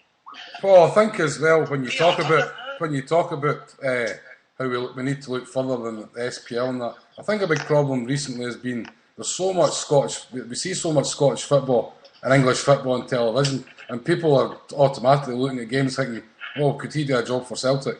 So it becomes sort of kind of enclosed to us, like but it's because the guys we see on television and we think, "Oh, he'd be good for Celtic. He'd be good for Celtic." I think there was a perfect example of that, Harper, was the boy Jason Roberts, who's admitted to support Arthur way back when, and people were saying, we should go for him. He says, "Well, this is experience." I said, and his wages at the minute are £56,000 a week. And that just isn't even a thing. The flip side of that is you take a boy like Owen Doyle that went to Hibs. Now, I looked at that guy, I thought, he kind of knows what he's doing, but he's not bulky enough for the SPL yet. And he's getting sucked into that mentality that Scottish football fans have is, he's hopeless, and that's it. Mm-hmm. And that's the kind of thing you have to guard against. In the past, I remember got a chance to ask a chief executive why we were paying big money for players like Ulrich Lawson and David Fernandez when Livingston and Hibs were able to sign them, for cheap and then develop them. And he said, because the fans will never accept us signing them right out. They've got to see them play well first, and that's exactly what Harper says. People see these guys playing well and they think, I should definitely sign him, and we just can't do that anymore. Mm-hmm. We've been joined by another caller, Chris Kuyava. Are you there, Chris? I am indeed. I am just leaving Fort Hill at the moment. All right, man. How did that go? I was alright. The Celtic won 1-0. Goal for Tajic midway through the second half. Crack ball in for Joe Chalmers. And hung on for the 3 points. So, good wee speed to the under 20 league. Happy days, man. Just getting a wee bit of echo there. What was the crowd like, Chris? It wasn't bad. It was just the one stand that was open, and there was a few. There was plenty of empty seats and stuff, but it was free admission, and so a healthy crowd for a Tuesday night game for something that not many people don't know about. I think I've read on one of the sites as well, Celtic are opening up the Kerrydale suite tomorrow for season ticket holders to show the game free. It's on Premier Sports. Aye, so for anybody who wants to get along, it's on Premier Sports. I know everybody's got that. So as I say, if you're in the Glasgow area, Celtic showing the game free in the Kerrydale suite for season ticket holders. Jason, if you just want to carry on, then I'm away for a piss. You're slagging Joe for swearing. Joe, get that button off him. I have no control. My mouse is broken and everything. Aye. I'm lost here. I'm drifting. So here's a wee thing. I was giving some thought to it, and we're speaking about it up the day. With the Olympics being on at the minute, do you know I think it puts to shame football players and the money they're earning? See, when you look at the stadiums, a lot of them, maybe the events that aren't as popular, we're not talking about your 100-metre sprints and stuff like that with Usain Bolt, but a lot of the maybe the lesser known sports, and how much effort and dedication these guys put to their sport. And then we've got football players that they're saying they were tired because of the game in midweek and stuff like that, and the games on the Saturday. Do you know the guys that astound me in the Olympics? See those guys that do the rings? Oh my God. And the horse as well, that's bloody hell. That's insane. That's the upper body strength. I tell you what, no, I just love lads in leotards and muscles, Jason. The mat, when they do a couple of somersaults. Yeah, I tell you what, Here's an interesting fact for you. Watching the Olympics, I have a friend, a family friend, who was a prominent weightlifter, and he's now an Olympic judge at the weightlifting, right? He's from Belfast. And he was picked to judge the Olympics. That's where he is now, he's in London. Fitted out for his jacket, all that stuff. But he had to pay his own flights and his own accommodation. To go and judge the Olympics. And the best part is, he has Parkinson's disease too. My God. He has advanced Parkinson's. He's a weightlifting judge at the Olympics, and he made him pay his own flights and accommodation. So they offer you the chance to be a judge, but the part of the deal is you must pay your own travelling. You've got to get there. My God. But the thing is, for a guy like him, he's just a guy from the has been for years. He gets a chance to be an Olympic judge. You don't say no, really. Aye, my God. But no, it's quite humbling when you see these guys and then you actually translate it. Not so much in Scotland, maybe some Celtic players, but you look at that English Premiership and you look at the money they're earning, and it's sickening. See, I work with a couple of English folk as well, and their supporters of teams in the Premiership and whatever, and every one of them is sort of sick of the back. Jason, sorry, wait a minute. Chris, we're going to have to cut you off, man. Aye, there he's gone. I had to cut him off. Did you see that, aye? I seen a photograph of him on the Golden Gate Bridge, and it sounded like that's where he was. Good shout. Aye, but have you been watching the Olympics? No. I've seen the last few years. I haven't been into it, but I've been watching bits of it. It's been quite impressed with a lot of it, and to be fair, they've done alright. But one of the interesting stats that come up, Britain, obviously the amount of the medals Britain's won, only 7% of the medals that we won were won by people who attended state schools. Oh yeah, I heard it today. And that's why I didn't watch it. I know. Did you not get dressage at your school? I was very good. Me and Zara Phillips were very good at the question every Saturday night, but I just, if I want to watch posh people running about daft, I'll go to Edinburgh Festival. It's just not my thing at all. Jason, I've sent you a wee question there on WhatsApp, so just reply to me and let me know what you think, right? What about all those poor working class Soviet people that are beaten in the Olympics? I mean, they're fun to watch. But Joe, we were in Britain, we didn't get that. We didn't get to watch that. We get to watch, post Chris Hoy and running around a cycle track or whatever. I just can't. It's just not my thing, I don't want to go on a rant about it, but I just can't be bothered when the whole nation is nodding dogs every time something's on the telly, It's the Olympics. They just showed the Olympics. I didn't realise they just showed the British Olympics. See what we get it for the BBC. We've got Gary Lineker presenting the bloody show, for Christ's sake. See if we just showed the finals, I would maybe watch it then, because who's caring about all the heats? You know what I mean? Just show us people winning medals. That's what I'd want to see. But I know that I'll watch it anyway. It doesn't really interest me. I don't even watch football when it's on television, so I'm not going to watch people flinging javelins and who cares? You know what I mean? It's not interesting. Although I didn't mind the boxing, to be honest. The boxing's one thing that I can watch. I watched the John Joe Nevin fight the other night. I thought he was lucky. Speaking of Eric, did anybody see Paddy Barnes? See Paddy Barnes, he's a boxer from Turf Lodge in West Belfast, and he came out and watched him. You didn't see this, no? He came out and watched him with the Ireland team, right? And when they come out and they hold up flags and stuff, Paddy Barnes came out with a handmade saying, written on a brown piece of paper with a marker, saying, open for sponsors, at Paddy_B Ireland on Twitter, and held it above his head and walked around the stadium. Fair play. I was like, only some wee lad from West Belfast would see that opportunity at the Olympics. I just put my Twitter up here, and everybody's looking at him going, what's he doing? I just big brass neck on him going, yep, give me your money. That was fantastic. Chris, you're back. We cut you off there because the feedback for your mobile was unbelievable. It was a bit of a wind tunnel, as Joe says. It sounded like you were actually at the Golden Gate Bridge, like you've got in your picture. I think I was just passing the team bus at the time. Under the team bus? No, I was just passing it, walking by it. That's Paddy the coat drying his hair.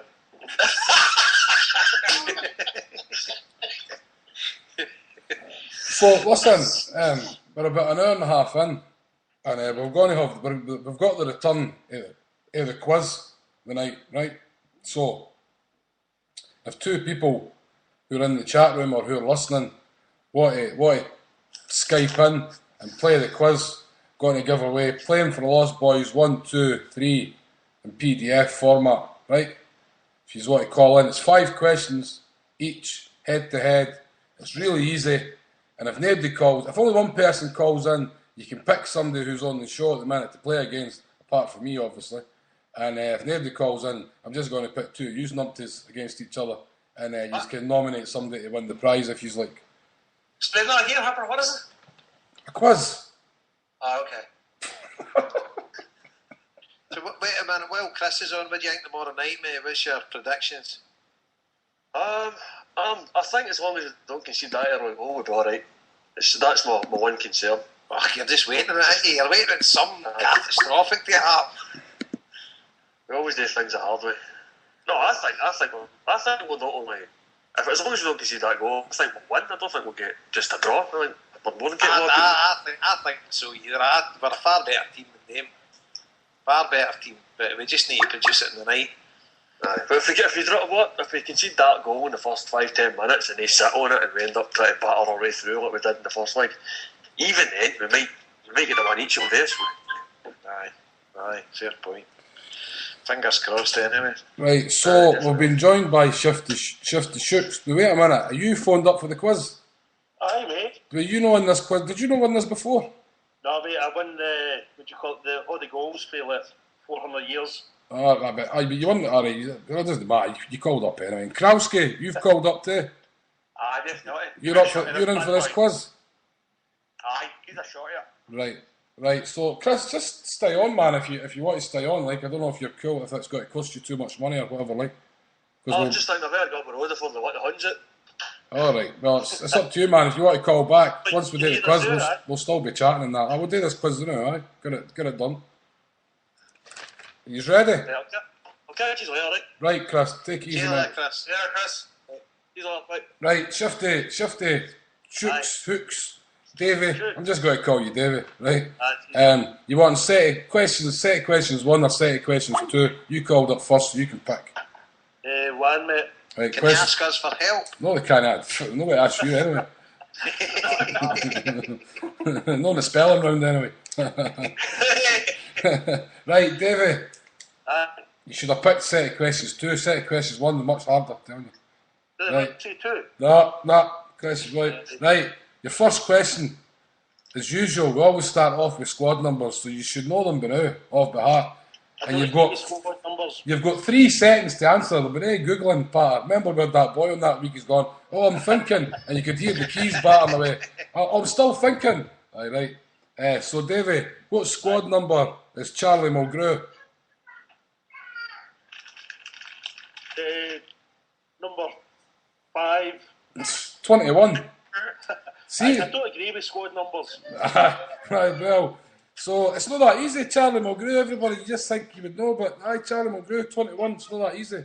So, Krauski, what squad number is James Forrest? 46. Close, man, but no cigar. 49. You sure used to our Celtic supporters? McGeer, 46. Right. McGeer the winter. Right. Second question, Davey. Right. And I'll give you a 3-minute window on this, right? Right, what, 3 minutes to answer? You can go 3 minutes over, but you can't go a minute under, right? What minute, and this is according to the Celtic website, what minute did Gary Hooper score against Helsinki? Jeez. Well, they scored fairly early. 62. No, 53, a mile out. 52, I said. You were probably still under then. Wouldn't it matter? Right, same question for you, Krauski. What minute did Chris Commons score against Aberdeen? You've got a 3 minute. Oh, he gets it 79 minutes, but your 3 minute window, so that's a point. That takes the lead, man. Oh, right, Davey, under pressure. You're under pressure, man. That's what I like it, mate. It's a spelling round. Spell McGeer.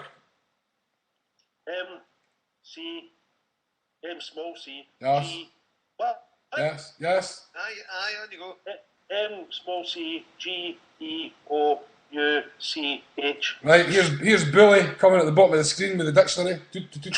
Correct, man, correct. One each. Good shout. A lot of people get that CH wrong with the GH, but CH. So that's one each. Aye, definitely, obviously. Aye. Right, Krauski, spell Twarzik. Oh, come on. And you can spell either Philip or the other one. T. Right. T. T-W-A-R. Right. Yep. D-Z-I-K. Oh, some boy's a genius. Great. Hey, you've got Google out there. This is it.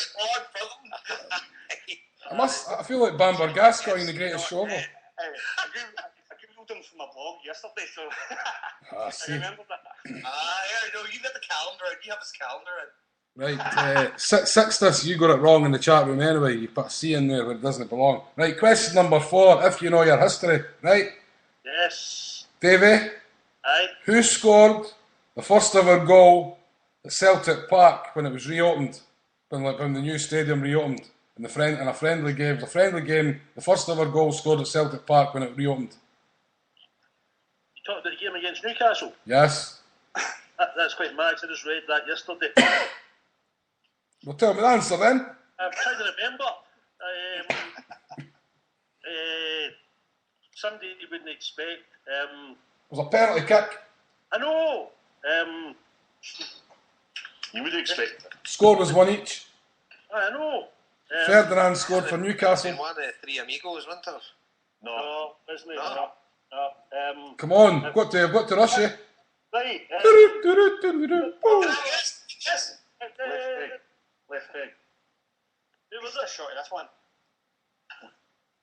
I'll pass it over. Right, I'll give you get, did I say, but did we get you bonus points? Half a point? I don't know. I give you a bonus point. I'll give you half a point, depends the score at the end. Right, who's the answer? John Collins. John Collins it was, set. John Collins it was, so I'll give you half a point, right? It's 2.5 plays 1. This would practically win it for you, but we'll win it for you if I give you that half point, I might know. Right, question number 4 anyway. So, what year did Celtic end their trophy drought by beating Airdrie in the Scottish Cup final Jesus. by a PR Van Hooydonk header? Come on, can't you give him that? That's the questions, that's the luck of the draw. Questions 1 or questions 2? This is for me, I take it. Aye. Man. Right, so... It was 19 something. 1996. Forget that's wrong. It was 1995. Oh, sorry, Krauski. I'll take it. You, Davey, for half a point. Do you know what year it was? I was there, mate, 1995. Right, so it's 2.5 plays 1.5. Right, so you need this to equalise, and you need Krauski to get that last one wrong, right? You bother me. See, this been sober through the week. It's just not happening. Right, Jesus. question number 5. Right. Sing Toy Town for 10 seconds. Right,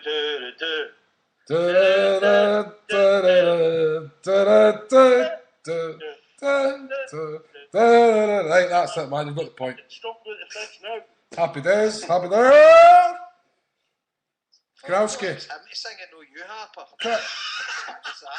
Can't help myself, man. Join in. Give the boy a wee bit of encouragement. Know what I mean? Yeah, give him a guitar. Just stop shouting. Go ahead, Hummer.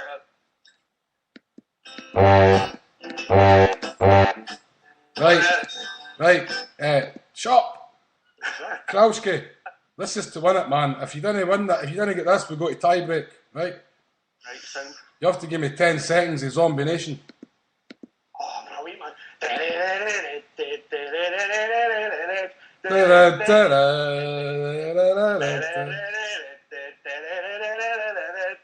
Right, that's it, man. I don't know if that was in tune. Nah, give it. Right, so Krauski, you won it, man.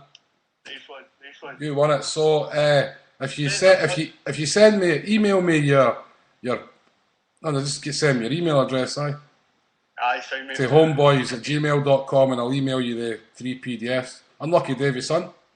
Hey, ball. Boys. I'll tell you, I was just going to ask you anyway, right? I'll ask Joe. It's alright, I'll leave it to Joe. I know these other two Muppets know the answer. Right, cheers, lads. All the best, man. Cheers. David, Take it easy, boys. Cheers. See you later, mate. Cheers, Dave. Joe, Yes. my tie-break question was right. The Pope has held Mass 4 times at baseball stadiums in New York. But what stadium has had the most papal masses? In New York. Aye, you've got a choice of 2. Okay. The Mets or the Yankees. Most papal masses. Did you know the old Brooklyn Dodgers? But I'm only talking about the Major League Baseball, right? These two, I'll probably just say Mets. well, you're probably wrong. Yankees had 3, Mets had 1. So who's the Hansa? The Yankees. It's also known as the Exorcist Part 1, 2, and 3. Fair to the point. What's the only stadium the Beatles played at? Oh, the Mets. There you go. That's when they gave up playing live. They were like, bollocks to this, we can't hear ourselves. Well, because of the noise of the crowd. Right, so anyway, that was the quiz for this week. So Krauske won, playing for the Lost Boys, 1, 2, and 3. Now, another wee segment I've got, just before we'll get back onto anything else you want to chat about. A few people... Actually, know why the Beatles stopped playing live, and it wasn't the noise. Know why it was they stopped playing live in indoor venues? Well, it's a truthful answer. They couldn't stand the smelly piss. What? Because all the girls were pissing themselves. No way. I'm telling you. Shut up. How are they going to make any difference if they're live? That's the most random statement I think I've ever heard in my life. How would it make a difference? You're talking about thousands of women all pissed themselves with excitement, and I'll tell you that thing. There was a guy who worked for the who developed the cleaning product, things, and he became a billionaire because of it. Because they... Come on. Basically, the Beatles played concert and it was just a massive gushers. Yes.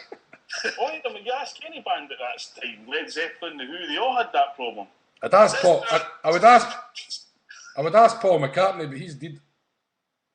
You're right, aye. Right. So anyway, I was asked to Who's impersonating them then?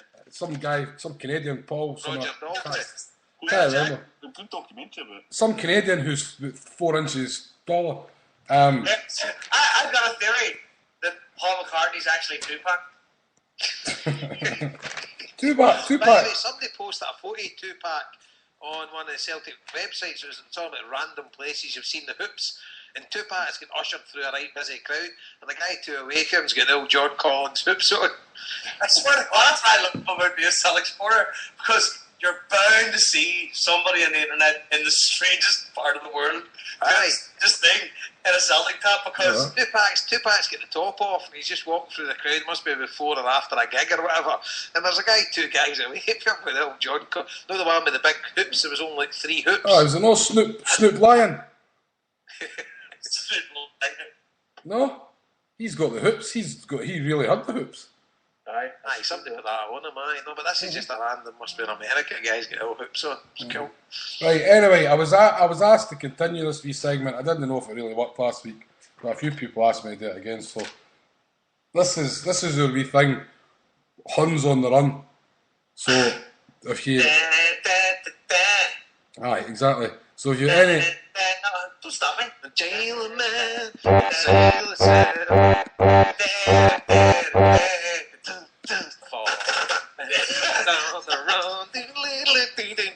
Right, anyway.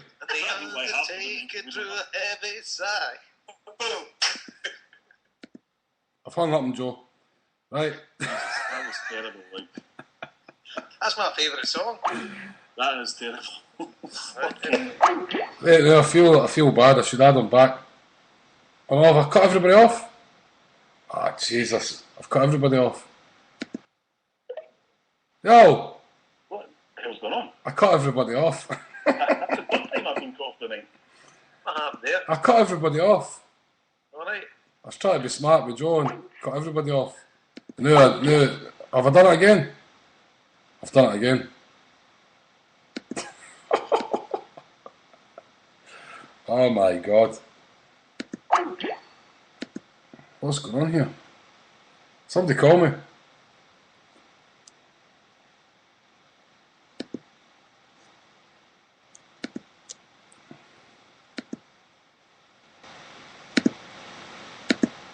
Right, I'll hate to call you back at one at a time. Wait a minute.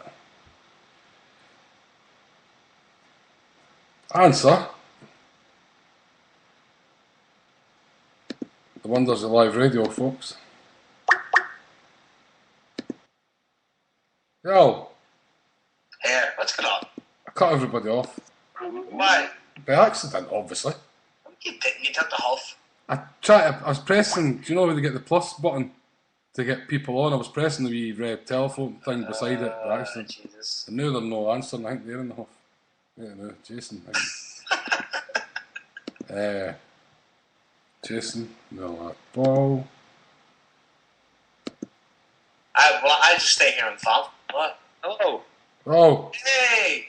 I need to phone Paul again because he was on a call with me there. Right, I'm calling him. We were all on call. Pressing the wrong button. 2 points. This lag was only 2.8% and all. That's the best of it. Right, so Paul McCartney's wings that bad. Paul, are you there? I am there. I think Jason blew us off the air like Josh Carrera. I can sing every word of that song. So listen, next up for the Huns on the run, right? So you tell the boys at your work. This is, Paul, you call me back, right? Okay. You tell the boys at their work, and they're sitting all confused about what's going on and all that, right? So last week we had Anan. This week, Berwick Rangers, right? So Berwick Rangers, tell the Huns, right? Berwick Rangers formed in 1884, which is 128 years before the Rangers, right? They were black and gold, and they are nicknamed the Dream Team as opposed to the Dreaming Team, and their other nickname is the Wee Gers. But I hear they're currently copyrighting the Big Gers. This is the work, eh? It's no funny. Know what I mean? What are you hoping to achieve? It was meant to be a wee funny segment, ripping the piss out of the Huns because they're going to all these wee places. Know what I mean? You didn't explain it too well, though. That's Well, if you've made... Oh, we had it last week. You weren't on. Oh, okay, well, I didn't get it then. I'd have been laughing if I'd have known what it was like. If you've got any funny patter about Berwick, it'll be funny. There's nothing nothing good about Berwick, that's the thing. It's in England. That's... There's a club called Bedrocks here. There you go. Right. What else have I got? There are a couple of things happening. The Viking Raiders on the 11th of August. It says, encounter the terrifying Raiders as they spread a wave of terror and turmoil with the raids of the north-eastern coast of England. That's the Viking Raiders on the 11th of August. I'm not sure maybe if that's just the first game against the Huns, but that's what's happening there. Is it a football team? Is it like a press release? Aye, Berwick Rangers, aye. No, that bit there. No, this is for the Viking Raiders event. See Berwick Rangers, have they played in the FA Cup before? No, I don't think so. It's always been a Scottish team, I think. They've always Trevor played... Stephen was born there, was he? I've got that not written down. It was. The birthplace of Trevor Stephen. Yep.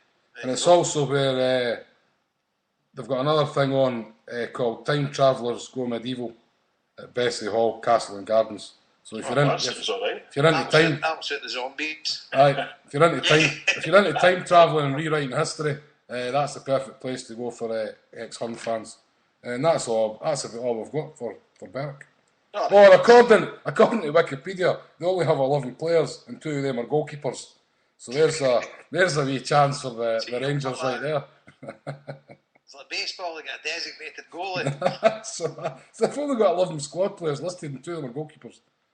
So there you go. And of course, the most famous moment came in the glorious year of 1967, when they pumped Jock Wallace's Rangers, now deceased, out of the Scottish Cup. So there you go. So that's what the Rangers have got to look forward to. Now, Joe, you weren't on last week, as we said, right? So I need to get some predictions off you, man. Okay. Right. So predictions for to win the SPL. Yes. Who? Sorry, like Celtic, obviously. Right. Okay, obviously. Runners up.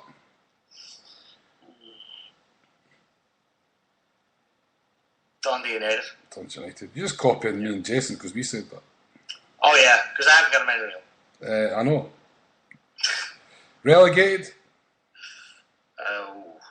St Johnson. Johnston. Not a bad shout, I think.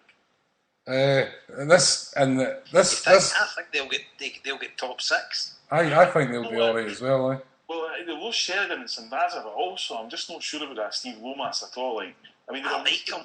But the last 5 games of the season, they were in pole position to get into Europe, and he blew it. He basically lost all the games, you know, and the first time he really had to do something, so he might do it, but... I just think there's worse teams. I think Inverness stand out as being a worse team, at least, like, in St Munn too, like, but, it could be close between them. You could be right. So, Joe, the next one, Player of the Year, also known as Joe McKenna, Kiss of Death. Player of the Year. Celtic Player of the Year, like, I didn't mean Scottish football. Oh, Adam Matthews. No. League Cup. Winners? Oh. No, second round.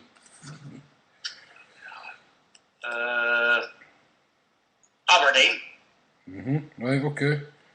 And Scottish Cup. Celtic. You just copied me and Jason. All the answers just a bit.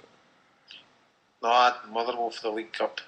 But I'm talking about the Celtic winning the double, Dundee United being runners up and all that. You can't really blame him for going Dundee United. He's just a Jason. He's just a copier, right? So that was it. That's all your predictions, man. And you're the man to follow because you obviously were keeping the scores every week, and you had the Helsinki, and Jason was trying to call foul on that because you never made their predictions on the show. But I guarantee I got them to. Here, you're a snake in the grass. Higgins, you're a snake in the grass. I swear to God, you're lucky I had to listen to this show. I listen to this show on and off when I'm not on it, right? On and off. Obviously, you're just on here bitching, Louis, like Kim Kardashian. You're Armenian one with the wide legs. The predictions were spot on, mate. So carry on. Hey, do I respond on? Because I didn't put any money on them. I know. But maybe start following you if you get this one right. I'm into it big time. Just seen in the chat room here, guys. People are saying it's all over Twitter that Celtic have signed your man James Vaughan on loan. Have they? It's according to the Twitterati. I like to look at him in fairness now. Well, I've seen him many a time. I've went and watched Everton loads, and he came through with Victor Anashibi. The two of them broke through at the same time, and massive things were predicted of him. You know, he was the next big thing, and they just didn't do it. You know, and I think it's one of them that Neil Lennon, as a manager, always think I'll be able to get the best out of him. I went and seen Everton play a youth game. They sent up an 11 to play Clyde at Broadwood a couple of seasons ago, and he was playing for them, and he didn't even stand out against Clyde, but he definitely has something about him, and if Neil Lennon can get the best out of him, then he's got pace, but he's definitely not the kind of striker that we're looking for, that you say that's going to be folly for. You know, he's not one of the guys that holds the ball. He's a very similar type striker, I would say. Gary Hooper, Anthony Stowe, that kind of role. But it's a very, very low risk gamble. You know, because we're getting him on loan. He was with Norwich. Did they actually sign with Norwich, or was he on loan with them? No idea. And listen, as we're saying this, I didn't even know if it's 100% that he signed with Celtic. Like, it's just. Tell you what, I've got a good game, Harper. Which past Celtic striker do you think would really do well in this team right now? If you could sign him today, right? I personally think Mark Viduka would just score goals for fun in this team. Henrik Larsson. Pardon, Henrik. Sorry, apart from Henrik. I can give you a wee exclusive about Mark Viduka. Nothing to do with him personally, but I have a Celtic Legends view on him. I was in a box at Parkhead for Celtic played Hibs, and we won 5-0, and one of the Lisbon Lions, I won't mention his name, but he came in and sat in the box with us. He chapped the door and he's like, do you mind if I watch the game in here, boys? We're like, oh, tongues hanging out and everything. And you come. So and Big Viduka he was a blue-eyed boy for everybody then, and I said to him straight away, he says, Big Viduka, what a player, he's quality, isn't it? He says, what a player, he says, he wouldn't get near her. I says, well, I know he wouldn't get near your team. But he says, no, seriously, if I was the manager, he said, I would chase him. He says, watch him, he says, keep your eye on him. And he says, all he's doing's walking about that centre circle, scratching his jookies and whatever. And he says, see when the ball's played up to him, he says he's great when he's got the ball at his feet. He says, dynamite. He says, see when he's not got the ball at his feet, he's not pulling defenders away, he's not doing this, he's not doing that. And he got me concentrating on the full game. And I noticed that he says he's a lazy big shite. He says, I'm not taking away from his ability when the ball was at his feet, but he says it was a lazy get, and he says we wouldn't have put up with that. So there you go. That was a view of a very revered Lisbon Lion. You could have just said no, Jason. That was very, very harsh. I mean, you didn't need to go all, nostalgic of me. I mean, Jesus Christ, I feel like a tube. Right. No, but I rated the guy as well. Like I was at the game over in Zagreb and they beat us 3-0 and he ran riot when he was known as Marko Viduka. He was quality, Did he score at Parkhead as well? No. What was the score at Parkhead? 1-0. 1-0, yeah, we beat 3-0 earlier, wasn't it? It was 1-0, we beat them at Parkhead. Prozinecki was playing, wasn't he? But he was a standout player. He was absolutely brath. I have to go for a whiz. Vamp with me. Okay. But the team we've got the new me, the big Hoydon playing me. He's the way to ask his wife for a better player he could have picked. To be honest, probably a lot of people disagree with me, but I think somebody who'd still do a job of playing right now, back in Scott McDonald. Oh, I can't stand him. Goal scoring ratio. I just can't stand him. I can't even look at the guy. I just didn't even like look at him. Anytime I look at him, I just see Terry Butcher with his arm in them. That's all I see. He was a great player for us, but doesn't matter. That's all I see when I see him. He nicked the goal. Man United, he nicked the goal. Ibrox, he nicked the goal. Oh, definitely. AC Milan, everything. I understand that, but I'm just saying. Anytime I look at him, that's all I see. It's Terry Butcher with his arm in them. Don't worry about that. You'll get that league back next week. I never get that. I never get that picture in my mind. Do you know what I think? And I think when I hear about him, see we were near the end of that game. See we were winning 1-0 with about 20 minutes to go at Motherwell. I went down to the pie stall, and it was just full of Celtic supporters. I was like, I've got a terrible feeling about this. And the next thing, right out of the tannoy came out the song "Men at Work, Do You Come From a Land Down Under?" And I seen one of the wee birds in the pie queue going like, "Yeah, beauty." And I just knew. And I didn't know that was the song they played for him when he scored or anything like that. Right. I didn't know there had been a goal. I didn't know. Because when you're in that pie bit, it was like, there's quite heavy doors and stuff like that, so you can't hear any noise for the stadium. And that just came on like at the radio thing. And she'd obviously known that he'd scored. Oh, man. Well, I actually spoke to a Motherwell player who played that day for them. And again, I'll not name any names, but first of all, I'd urge every sales supporter to look at the Motherwell team that day, first of all, before they think there's any conspiracy. And this Motherwell player, who is also a Celtic fan, told me that at least 5 of the Motherwell players that day weren't trying. And that the only reason that Motherwell won that game is because the Celtic players just could not handle the pressure. And they started arguing amongst each other. And he said you could feel it coming. You ask anybody that plays football, they were getting on their nerves, bitching each other non-stop. And it's obvious that the minute they had any kind of thing going against them, they were going to crumble. And obviously that's what happened. But, it's one of these things where,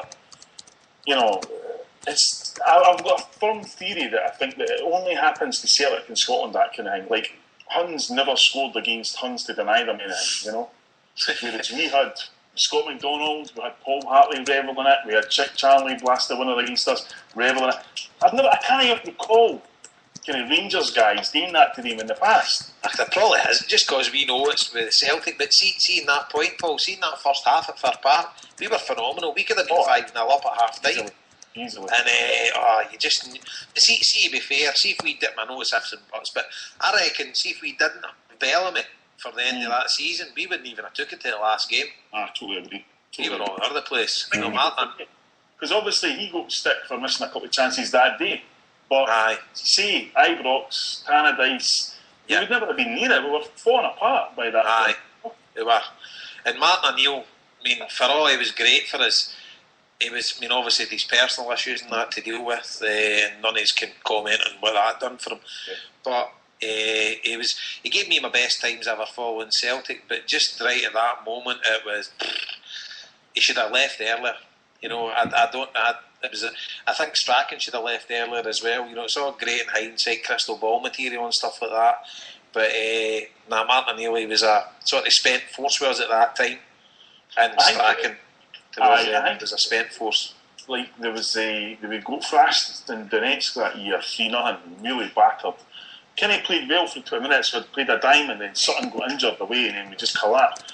And then after that game, O'Neill went back with Dermot Desmond and told him that he needed 20 million quid to rebuild the team again. And Dermot Desmond just said no. And I think, if he was really honest, I think Martin O'Neill's mind probably left Celtic that night, you know. And he kind of obviously then had the issues with his wife. And that's obviously going to take your eye off the ball. There's so many issues going on at Celtic. Bobo Baldy was crying on the steps in Celtic Park. So we go beautiful Hibs and all that. You know, and then we went to Ibrox, played them off the park, Bellamere runs right, and then what happens? We get slaughtered for Hibs the following week. Yeah. And that's get out of jail card gone. but see Dermot Desmond, to be fair, right, if Celtic didn't have him, I don't know what state would be in or whatever, but after the Porto final, I mean, Porto went, they won the Champions League, but then they sold their full team. Yeah. I mean, he didn't tell Martin O'Neill to sell him. No, he kept the guys on, and the wages we were playing, guys, that just wasn't. You know, we couldn't keep that up. And then Martin O'Neill was asking for another 20 million. You're like, wait a minute, alright, you're playing against a team that's playing with a dodgy hand, for want of a better word, that's probably breaking every rule in the book at the time. So fair enough from Martin O'Neill's point of view, but he's only interested in what he can put out in the park. Well, that was kind of thing. I mean, O'Neill took the first the 5-year budget in the first year, basically. You know, signing Sutton and Balharan and Hartson and Lennon. That was this guy's 50 grand a week, stuff like that. So it's a kind of catch-22, I think, because on one hand, you're like, they never got to sell these players on, and we never. But on the other hand, we were crap for about 12 years, and the fans were just desperate for any kind of success. Sorry, Jason, go on. No, but what I was thinking, can you imagine nowadays Celtic signing one of Chelsea's premium players? I know. You know, straight for a contract with Chelsea. I mean, because Chris Sutton was a grade A signing for Chelsea. You know, they bought him for Blackburn, thinking he was going to lead them to league championships and whatever. They paid 9 million for him. Aye. And let's not forget that the other guy in the frame for the job that O'Neill got was Goose Hiddink. That was the level we were operating at that time. Right. You know, private plane over to Seville, I think it was, where Hiddink was at the time. Offered them a deal, agreed the deal and all that. And I think it was Dermot Desmond says that the reason he pulled the plug on it is because Hiddink didn't have the fire in the eyes, and O'Neill did. And as you say, I mean, it's kind of like when you look back at it now, retrospectively, it was, I think at the point, at the end of that season after the Barnsley Beast debacle, I think a lot of Excel supporters were about to just almost chuck it, because obviously you had the kind of EB team that was spending fortunes, and we weren't there. And you're just kind of like, you know, you just wonder what would have happened if it had been Goose, I think, or it had been somebody else or whatever. But there's no doubt that, I mean, some of the times O'Neill gave us was, you know, I'll never forget them, you know. Oh no, me as well, but when you look at it now, and you look back, if Celtic had went and gave him the 20 million, we could have went to the wall. You know, because every possibility, yeah. Because if you're signing, we were always like operating well at our budget. You know, the debt we were building up back then for what? Because we weren't chasing a European Cup. You know, because David Murray had this dream for them to win a European Cup. We weren't chasing. We were just trying to compete with them. I mean, it was. Do you not think though that there had to be some sort of, because nothing really happens at Celtic without Dermot Desmond being at the OK. You must have a kind of thing that Dermot Desmond must have been willing, I don't know, at that time to cover the debts if it went wrong, if the spending got out of hand. I mean, he was obviously the guy who said no then to the 20 million. Do you know what I mean? He's the guy that Gordon Strachan in and gave Gordon Strachan strict instructions. That's what I mean. I don't think we were ever in any danger money wise, because I honestly believe Dermot Desmond would have bailed us to a certain extent, and obviously he got men in then to reduce the budget and sort things out. But I think we were always covered financially. Well, you had what Dermot Desmond done at that time was give Celtic a soft loan of 20 million quid, which was basically, you know, there's a 20 million quid, you just pay it back, there's no interest on it, and it's cool. And that's what basically O'Neill spent in the first year on Hartson, etc., as we said. And at that time, just before Seville, because everybody was assuming that, well, Seville will make up for the fact that we didn't get to the Champions League. It didn't even come close, just Champions League money. That Ian McLeod got to the Heath Ho, and Ian McLeod was a guy who was progressing business, his own money spent, and will get it bigger. And they got rid of him just literally before Seville and waited 6 months. Got Laurel in, who was basically a guy who does the opposite. I wouldn't go as far as say he's a downsizer, but he was the guy behind, like, you have to reduce the debt, which was 35 million quid at that time, and that was always going to be the strategy. And of course, they had to then, the next part of the strategy was to bring in a manager who could do that. Now, you have to say that despite the fact that they were doing that, they did back Strachan with a lot of money. Definitely. Signed loads of players, but they weren't like blue chip signings. Do you not think apart yet with Dermot Desmond, why you released? Well, I mean, we know it doesn't exactly come out of his pocket. Well, you're saying about the loan and that, but do you not think Dermot Desmond? I think Dermot Desmond, because you only hear him every year. He appears on Radio 5 every year talking about how he eventually thinks Celtic's going to get in the EPL and all this kind of stuff, right?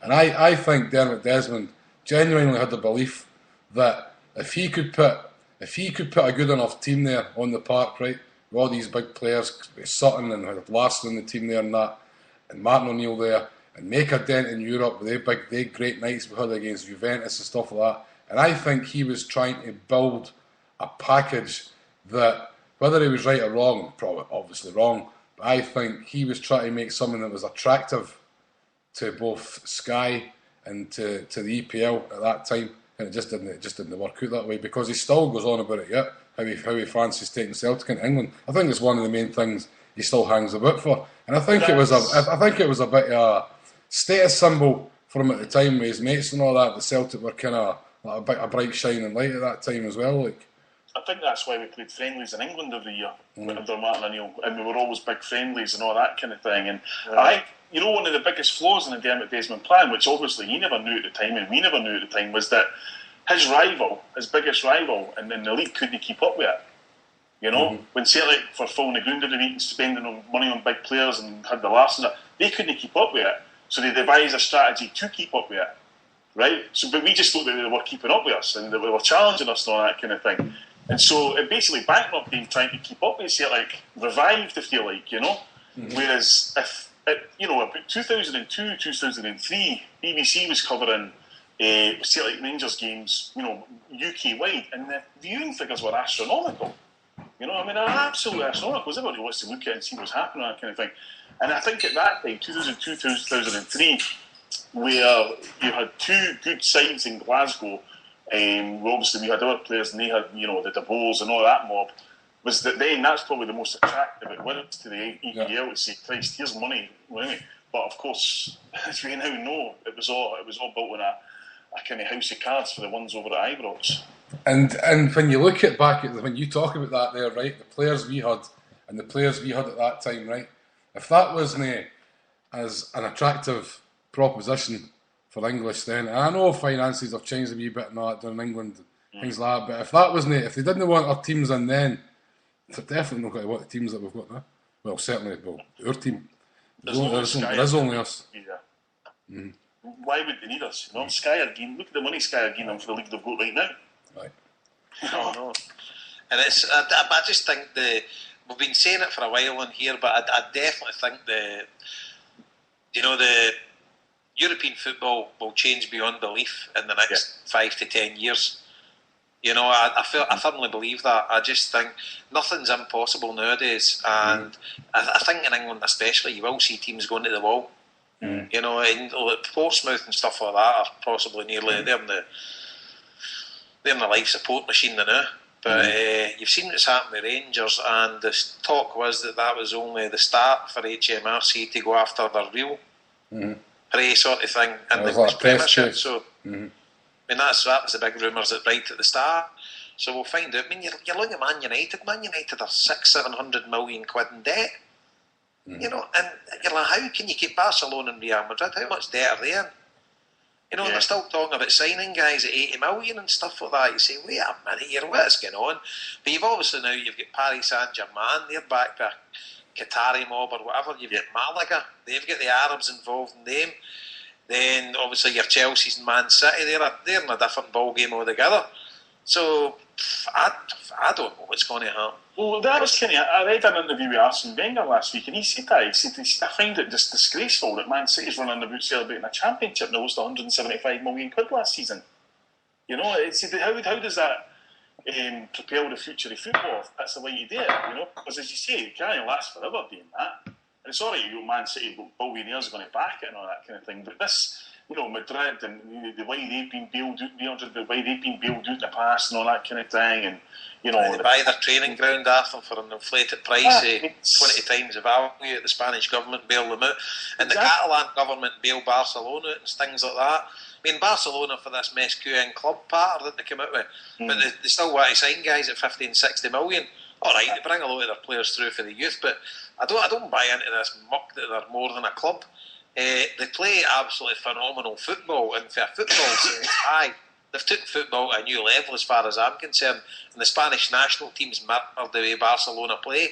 So for that, definitely they've changed they've changed the way football gets played, to be fair, because nobody ever played football like that before, the way they just pass teams to death. I mean, no, but just with their finances and stuff like that, that's questionable.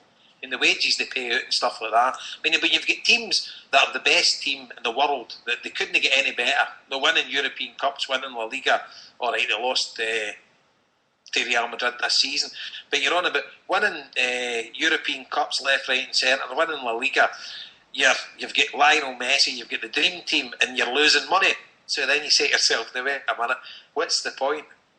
Yeah, but see, you mentioned Man United though. Do you not think if Man United had give Man United $1 scheme that they wouldn't make 600 million? What do you mean, Joe? Look at it. Sorry. If Man United asked their fans, listen, give us £1, all their fans globally, they would easily make £600 million. No.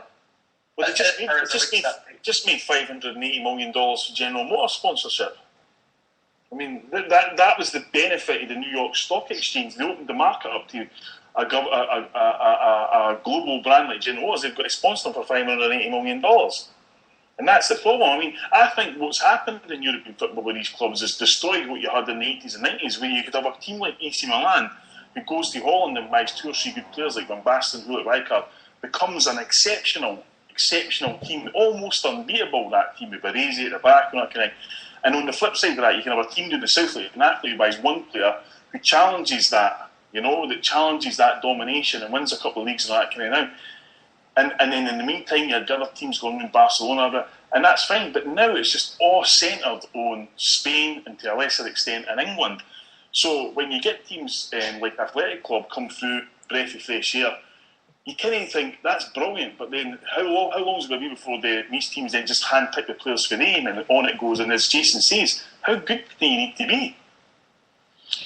Because it's like I get your point there, Joe. But see, like the Americans, I'm not a financial expert at all. But the thing for me was these Americans coming over. The American economy collapsed before our economy, but they come over here, I think, because they still they get a line of credit, and obviously the Glazers just landed Man United with all their debt, and obviously they've got a lot of clever accountants, and we can understand. And the next thing, all the money Man United, one of the biggest global brands in football, is saddled with X amount of debt, came from an American company, and now they're saddled with it.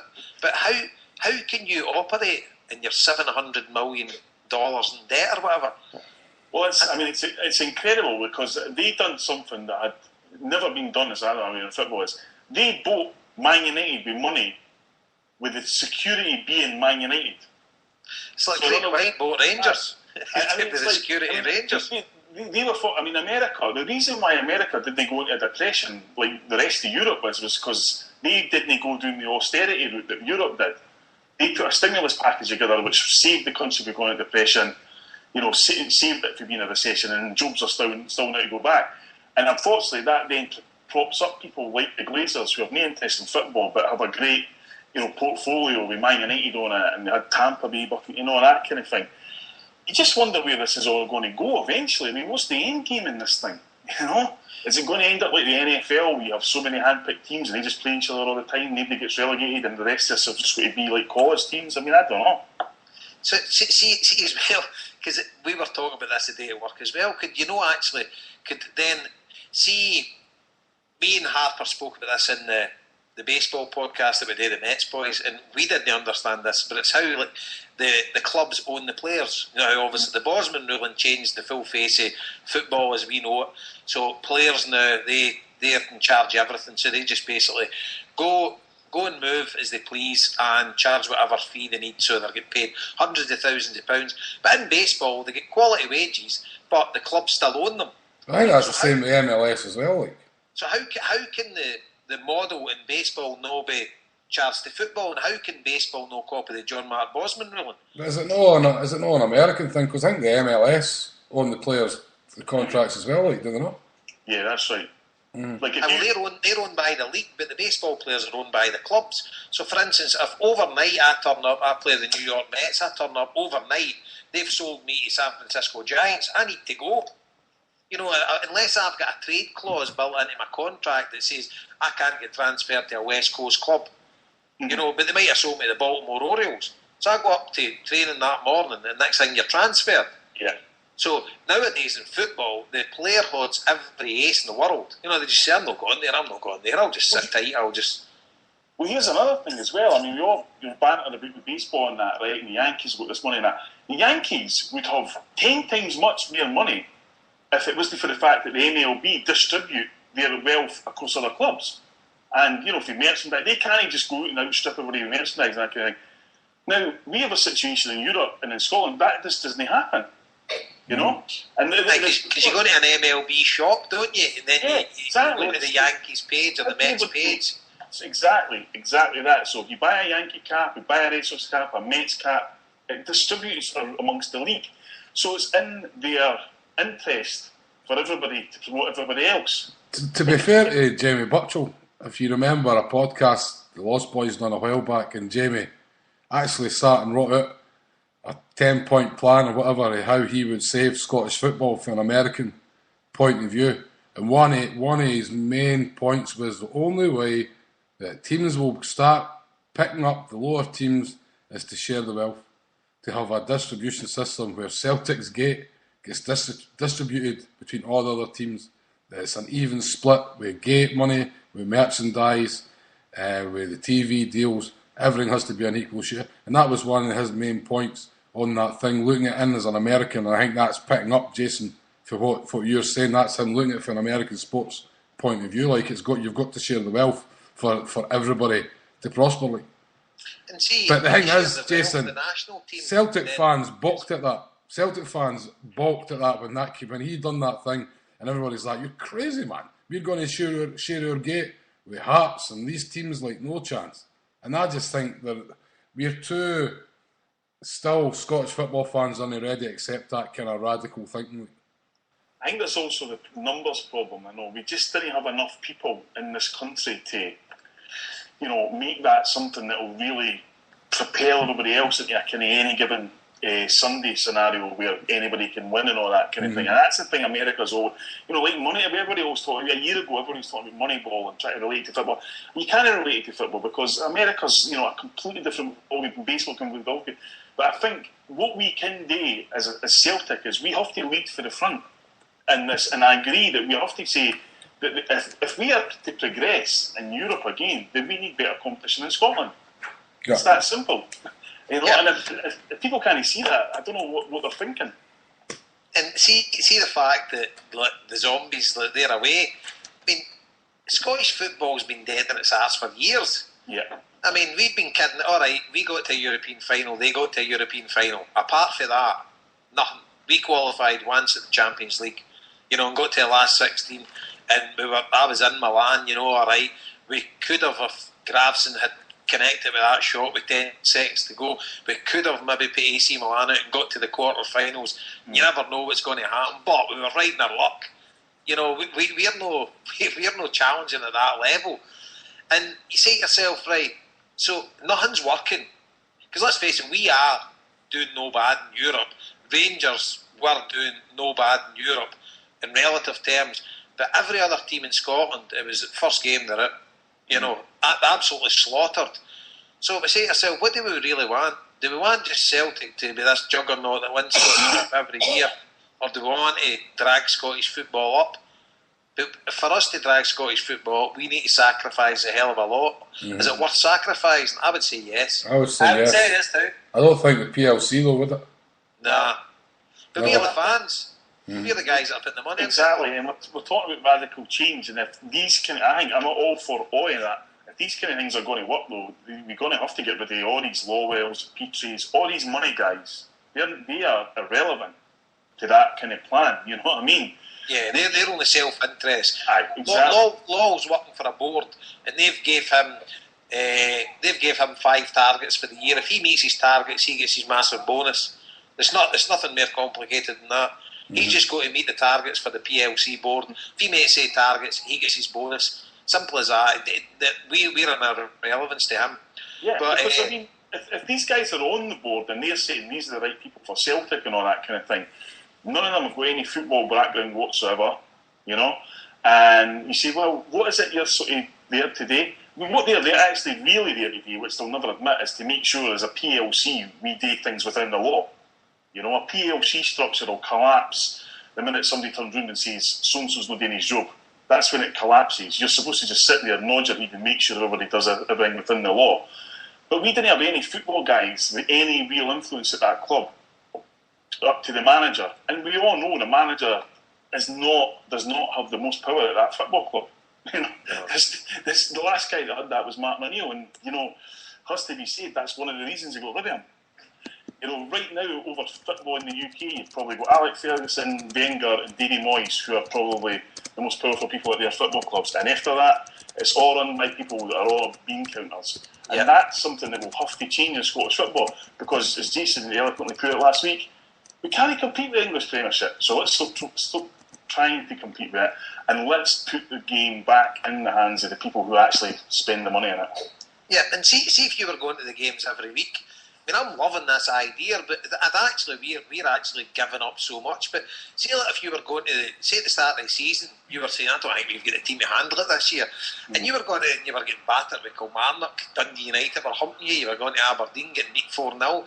And then you're saying, right, we need to get a draft system next year, or we need to bring some kids through. We need to blow up the team we've got at the minute. And I'm using all this terminology for the baseball sort of podcast me and Harper do. But it's like saying, we need to change this full team and bring loads more kids through. And you say, but it's going to be another 3 years before we actually hit the top again. Yeah. This is a totally new concept to us, but do you know, I think it would bring so much excitement to the game. I mean, without a doubt, the baseball's the best analogy. I mean, you just only got to look at the Washington Nationals and what they've done. They were brutal for years, and now they're just robbing away with that. And that's a team that a year ago most people in the world wouldn't have heard of them. And all of a sudden they've got a top quality baseball team. But they knew they were going to have that. Exactly. They did. Tampa knew the same. There's Detroit, who I know have got 2 or 3 guys, and Cleveland have all got 2 or 3 guys that they're convinced are going to be really, really top players in 2013. And so they're refusing to give them up for big money, you know, to get bigger players who are hot at the minute. And sometimes that, you know, a wee bit of long-term thinking wouldn't go amiss in sports football. Being a fan of the Mets, mate, it's the Mets. Maybe next year, but definitely in 2 years' time, are going to have an amazing team. I mean, we can see that with the kids they're coming through. You know, they're definitely going the right way. And it's like, it'll be interesting in a couple of years' time to see.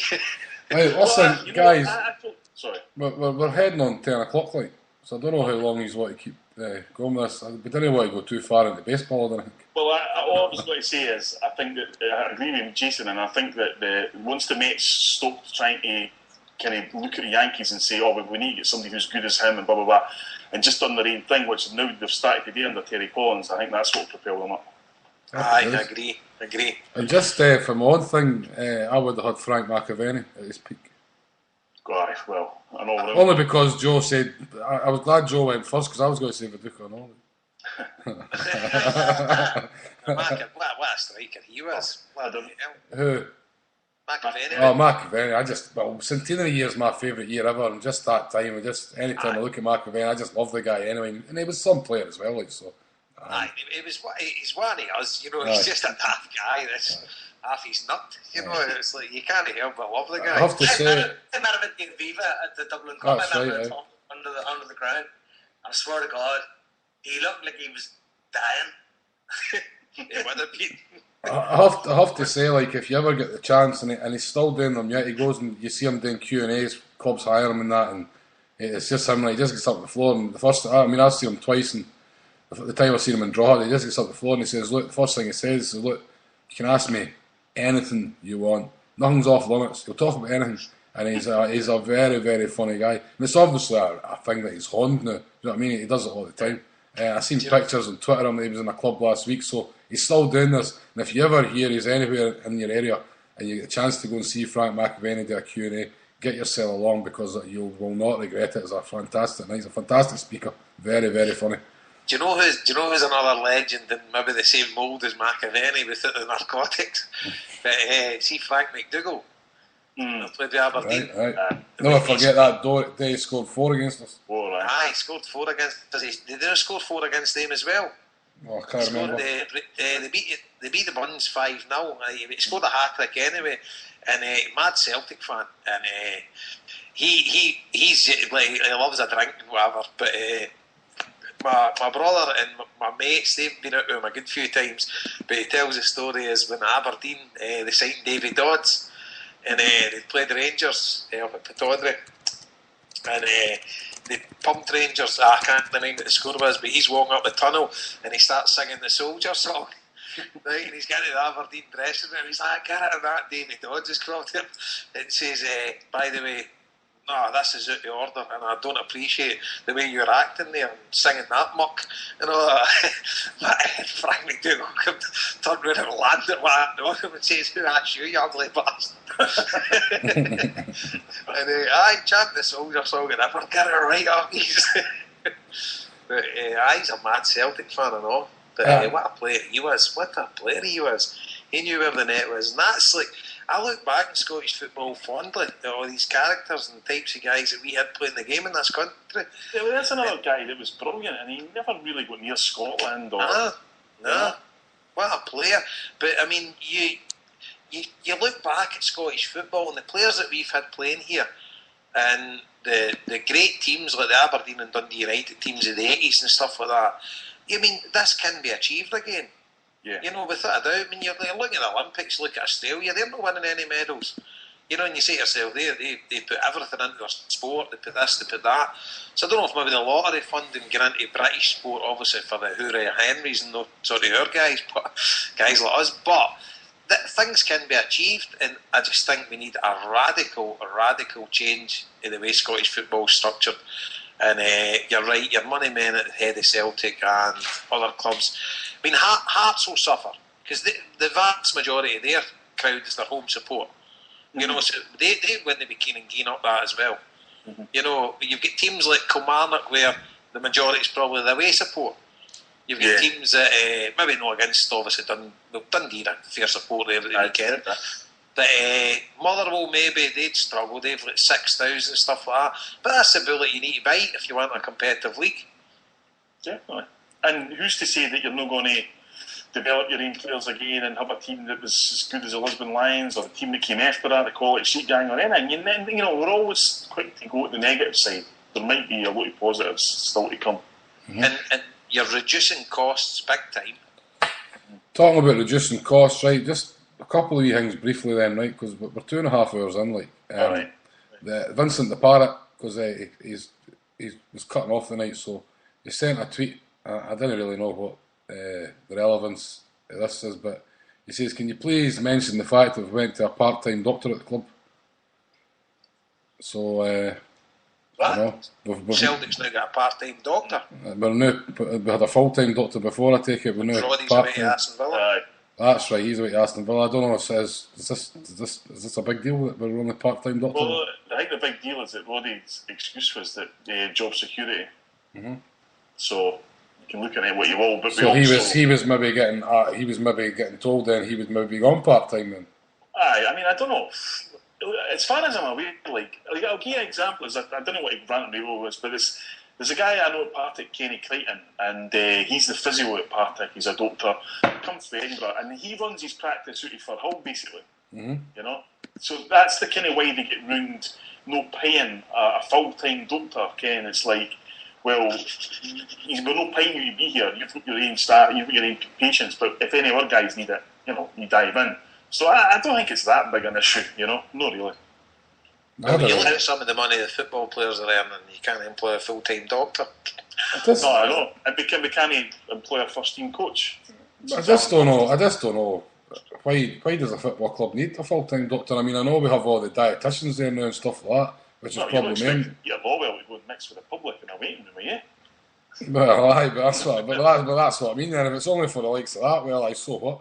I think, obviously, it was Rory McDonald who first identified the problems with Jimmy Johnston, who went to Celtic Park and stuff like that. I think it goes beyond just people who are within the club. But I don't think. But then it would only be a doctor. Now we have different people. We do have dietitians and all the kind of different people in the background that cover different sides of the health and the fitness and all that.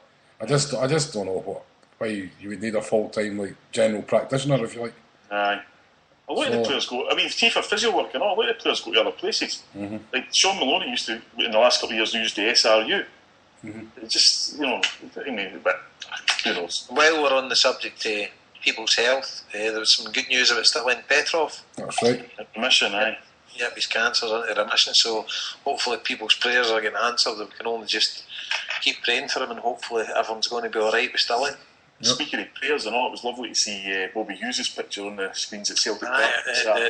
Yep, at half time. Yep, that was your man Derek Messi for Celtic Mind that they got his nice photo up there. I missed it, and I had the kids with Rory and his wee pal Luke. All they were singing all day was Aberdeen, Aberdeen, can I beat a jelly bean? That ringing about my head all day. Just talking about prayers then, memorials and that then, just another wee segue into this. Deco sent me a message earlier. I only just noticed it there now because it was a text message. Say, Harper, can you do us a favour? On tonight's show, could you make a big push for the Farming Memorial Seamus is doing with Phil McGillivray in Philadelphia at the weekend? So I'm sure you know all the details, but they're available at High Celtic. Seamus is pushing hard for this. It looks from talking to the club, they'll be there also. Paul, I think that's a memorial you visited before, is that right? I'll tell you pretty much exactly the name. There's going to be a queue from McGillivray between 1 and 4 in Fido Sports Bar, and then from there they're going to march to the Angortamore Memorial, which is a stunning memorial. It's made out of bronze, and it kind of tracks the journey from the island to America, on the ship, and the things you have to go through, and then there's a welcome at the end of it. It's absolutely fantastic. And I believe they're going to have Maris Brothers down there to do a blessing. They're going to do all sorts of great stuff. And if Seamus Cummins got anything to do with it, it's going to be really, really fantastic. I think Phil's going to speak on the need for a memorial in Glasgow. Mm-hmm. And I think the whole thing about the Celtic weekend is, it's easy to say, right, well, we're playing Real Madrid, let's go and get pissed, right? And of course people have got to do that, but what Seamus and his crew are trying to do is encapsulate everything to do with Celtic. Mm-hmm. For the Angortamore Memorial, right through to a funeral for Rangers, which they're doing on Saturday morning. And now look at the New York boys, have got the tailgating and all that kind of stuff. So, without a doubt, I think that's the most important event that weekend, other than us gubbing Franco's 11, of course. And do you know much about what's happening after the game back at Fado and stuff like that? Well, I believe what's happening, so they say they're doing the funeral in the morning, and then the little guys are tailgating in parking lot N, section N, and most of the New York boys are going to have a singer down there, Stevie Dodds, PA system set up, about 10, 18 wheelers fully bevy, I would imagine. That's all happening. After the game, back at Fido, Beyond the Waves are coming live from there. Graham will be there, Rev, the coach, Seamus, I think Phil's going to be on. And, they're also the Ploughing Stars pub are doing things. They're going to have our T-shirts on there, our own Rebel that Graham had the kind of idea of and Seamus designed. And, there's only really 3 places you need to be: Lincoln Field, Angortamore Memorial and Fido, and you'll not go wrong all weekend. Sounds good, man. And just when you're mentioning Beyond the Waves there, I want to say a big happy birthday to the leader of the gang, Graham's, I don't know, what was it, his 47th birthday or something, was it? I think that's being generous, isn't it? Going with that, with grey hair in his picture anyways. He is a free-basing cocaine addict, so he's actually only 22. But, of course, happy birthday, Graham, we love you. And a few other wee announcements. We added a new podcast to the Hail Hail Media channel today. So if anybody's listening to this and you want to check out the Green Room, which is Martin and his mates. They're going to be doing a podcast reviewing after every home game, certainly. They'll probably chip in with a few other things as well, but they'll certainly record something straight after every home game, and it'll be up like the day after, or that night or the day after. So you can check out their first podcast, which was excellent. It's up on Hail Media now. It was up this afternoon, and it's called The Green Room. And as we said at the start of the show, if anybody's just tuned in, check your iTunes settings, right? Make sure your iTunes is downloading all. You just go into the podcast tab, click on the double click on the Hail Media icon. You'll see the list of all the Hail Media podcasts, but go down to settings, click on settings, and then change the drop down box to download all, and that means you'll not miss any podcasts, because by default that is set to only download the most latest podcast, and not all the podcasts of the channel. So, I don't know, is there anything else to add? Just just shout out that the podcast house is back every Friday night. We had a new TikTok with the young team out this morning as well. Last night, the Temporary Stand, the podcast that. We've got the Paradise Preview, Paradise Report. I mean, everything's back full swing. The Rebel podcast in Australia, they'll be on a bit of a hold because Prefontaine is actually on his jollies at the minute. He was in America, he was in New York, spent some time in New York. Then he flew into Scotland the day of the Helsinki game last week, I believe. He attended the game. He was at the Aberdeen game at the weekend. So he was spending the week. So I think tomorrow he's flying back to America to go to Philadelphia. He's got tickets to go to the Real Madrid game. So he's having a great old time before he heads back to Australia. So there'll be nothing for the Rebel podcast for a wee while till Prefontaine gets himself back to us. That's me, man. I don't think I've got anything else. Joe, are you still there? Are you passed out? Or I'm still here. Just a quick mention for the. Seems like you've been reeling since that Mark Viduka put down, man. You went quiet. I've been engrossed in the fantastical. I thought you were away looking at tape at the game the weekend to check out Paddy McCourt. No, I'm tired. Very tired. Go to bed. So you know, a quick mention for the 31st anniversary of the death of Thomas McAwee tomorrow. Okay, yeah, of course. So I had other shout outs today and I can't for the life of me remember, man. We went too long. Paul, anything else to add? Just buy my book. It's available on Hulu, on Kindle. From me, it's for an iPad. It's only available to 3rd of September. And if you want to go to book launch, you'll need to be really quick because we've already got 140 names on the list. And we're almost at the point where we just can't take it anymore. So get in touch for that. Okay, man. And get in touch, you buy where? For the book, just on Twitter, wherever. You can get the book on the Lost Boys site or the Hail Media site and all that kind of thing. And there's limited copies left because it was a limited edition. And if you, the idea is to explain to people as well, because there's only going to be 20 copies at the launch, is to buy a book, bring it along if you want it signed or whatever. That's no problem. So Lulu and Kindle, best places to get it. Okay, man.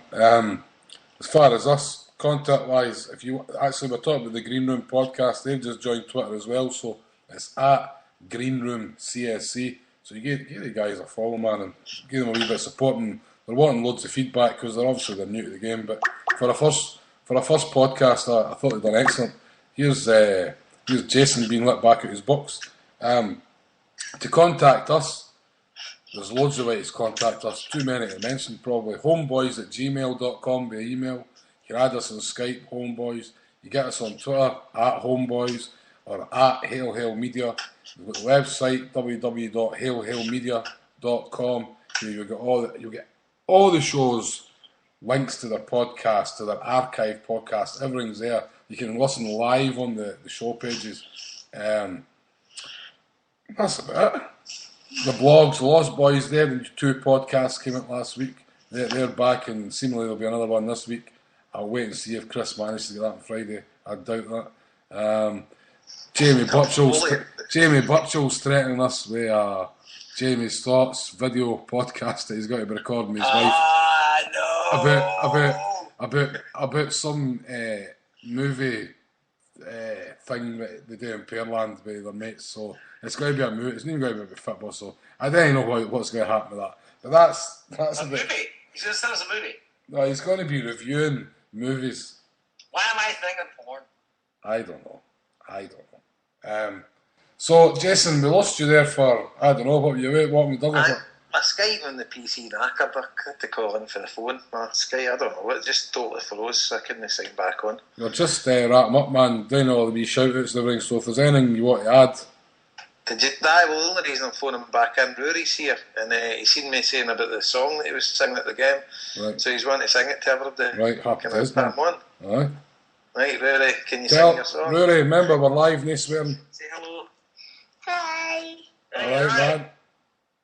What? Saying hello, pal, how are you? Fine. Brilliant. You got to sing us a wee song? Yeah. I'm looking forward to this. This will be my new ringtone on my phone. I just played it up. What's it again? You must take after your dad. I'll do it. Right. Aberdeen, can I kick a jelly bean? Rangers won a rubber duck, Celtic won the World Cup. Brilliant. Wow. Tell me who your favourite player is. My favourite player is Paddy McCourt. Yes, Joe, get it right up there. Don't put my dad on. Wait now, Rory, who's your favourite homeboy? What? Who's your favourite homeboy? You're a homeboy. Tell him to hail everybody. Harper. Hail everybody. Alright, pal. Alright, Hail. There you go. He's my dad. I just made this up. I was thinking, just like your dad. Yes. Can we sack you and get him every week? Baby, he's no bad at no jokes at all.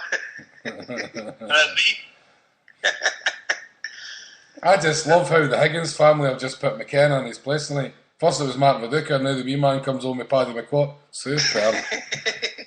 It's the Higgins family. I mean, I feel like Fredo in The Godfather. Do you notice Joe's been so quiet tonight? It's because we've removed 80% of his vocabulary. We've removed 80% of his speech with taking it to swearing. You've only got 20% Joe.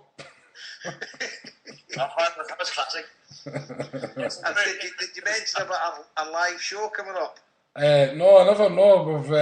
We're going to have a big live show in Belfast. There probably won't be a show that day. No, there'll be It's going to be the first time the four of you are in the same room together. The only way we'll do a show is from My Ma's Kitchen. No, we're gonna do it early on the Saturday, so it'll be like an afternoon show. In the morning. It'll be an afternoon show before everything goes haywire, like. Yep. So that I think we're looking at it's the 29th of September, is it? In the Roddies. 29th of September for the Roddies in Belfast. So if anybody wants to mark that in their diary, you're up in the area or whatever, you want to come down and meet us four clowns and buy us drink. Happy days. Fire in. If we push that enough, that's going to be a mental night. And you probably get a bacon roll at Joe's mum's. Aye. My mate Sam's. My mother's a nurse. She doesn't. There's no butter. There's no salt. There's no bacon. There's nothing. That doesn't sound good, does it? You're putting people off. You're trying to bum up. Bacon and salt. So we're going to have to go down the falls and get big bacon and sausage baps. Aye. There's a funny one about a guy, God rest him, a guy, if you wish he died a few years ago, but he used to have his mates in Belfast there for the football and that. Now we get the square sausage, you get the round sausage. No, the sausage slice or whatever they're called. It's a roll. Aye, that. And the guys were said, you can't get it. He says, I've got to go in for you. All you got was square sausage. You just cut them into circles, just cut the corners off them. And they always thought they were eating the same stuff. That's good, Peter. You can get all these out here. He says, I do my best for you, boys. Right. Okay. Is that us? That's us. 2 hours and 45 minutes later. Aye. We've righted the wrongs of the world. Right, there, bother, right. As always. Aye, exactly. So we'll be back next. Look, I should add. I said last week we'll be 100% a Monday show from now on, right? And we will be back to Monday next week. I just couldn't. I'm sort of bringing this in here now because I can probably only do Wednesday next week. So. Well, you'll just not be on the show then. That's it. Oh, I've been demoted, have I? No, we want to keep it as a Monday. I've been John Leslie. We need to keep it. We need to keep it as the same night. The jump my boot's no good. I offered for you to go without me last night because I just couldn't do it. It's simple as that. Next week, can we reintroduce Joe swearing? No. Because I like it. No. Fuck yeah. No, I'll get us taken off there. I really will. Right, that's us. It's just going into gibbering nonsense here now. That's because I wasn't in charge. You're right, Joe. You're right. Whatever. Mets boys, me and Jason, we'll be back with that on Sunday at 10 p.m. Celtic Park time. Sunday night, and the show's going to be named the Rip Van Fraser Show. The Rip Van Fraser Show, aye. We can't do the show on Sunday at 6 in the afternoon. That's 1 afternoon our time, because two of the boys, Big Frankie and Nicky, are going to Philadelphia to watch Celtic. So they'll be back in New York midnight-ish Saturday night, and Frankie can't get out of bed before about 2 in the afternoon. What's that all about? Huh? What's that all about? 13 hours kit? If Frankie's back in New York at midnight on Saturday, I'll fucking pay his rent the next year. There's an offer. You're right. He'll be lying in a coma in Philadelphia by about 7 o'clock Saturday night. But the game's at what time's the game at? The game's at what? Is it 7 our time? So it's like 2 their time. 2 their time, aye. Eric, just to mention that. By the way, ITV4. Mm-hmm. Yeah, that's right. Sid Sixtus is saying, hurry up, my missus is on my case to get them watching it. Right. I think that's our cue to leave.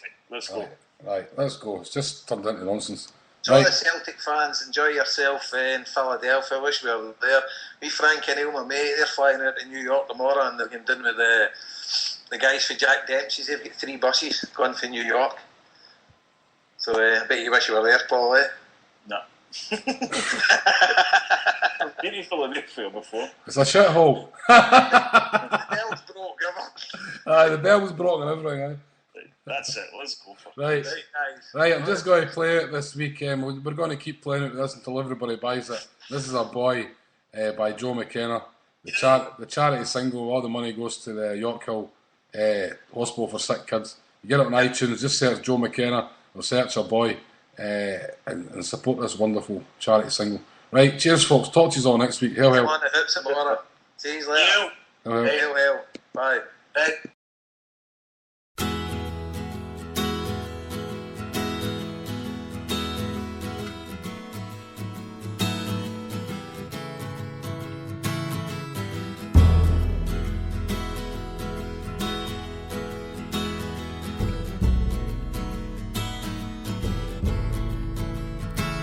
On a cold grey morn, on a Glasgow street, a young boy in torn clothing has a ball at his feet. He shouts, "Daddy, I'll play for Celtic, I'm gonna be a superstar." He says, "Go out there and get it, son, show the jungle who you are." "Daddy, I'll be a striker, I'll be deadly round the box. I'll win the treble, conquer Europe, and score the winner at Ibrox." He was a boy, and he'd always wanted to be a boy. He was a boy, and he'd always wanted to be a boy. He goes pushing through the turnstiles with the old man by his side. He hears stories of Brother Walford and the day John Thompson died, of Tully and of Johnson and of Caesar and Jock Stein. And being captain in the huddle would always be his childhood dream. But time had moved so quickly and his dreams are way back when. and the old man's seat sits empty. They say he died stopping the 10. He was a boy, and he'd always wanted to be a boy. He was a boy, and he'd always wanted to be a boy. Now his own son stands beside him, and among the sea of green, he shows promise with the football, and he grows to live the dream.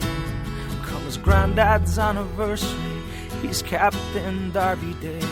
He issues orders to the huddle, wearing the number of McStay. The crowd, they roar around him as the ball comes to his feet. He drops his shoulder like McCourt, only the keeper now to beat. He runs to the old jungle, his finger pointing to the skies. He pumps his fist towards an old man, and there's tears in both their eyes. Now he's a boy, 'cause he'd always wanted to be a boy. He was a boy, he always wanted be a boy, like Tommy Burns in the big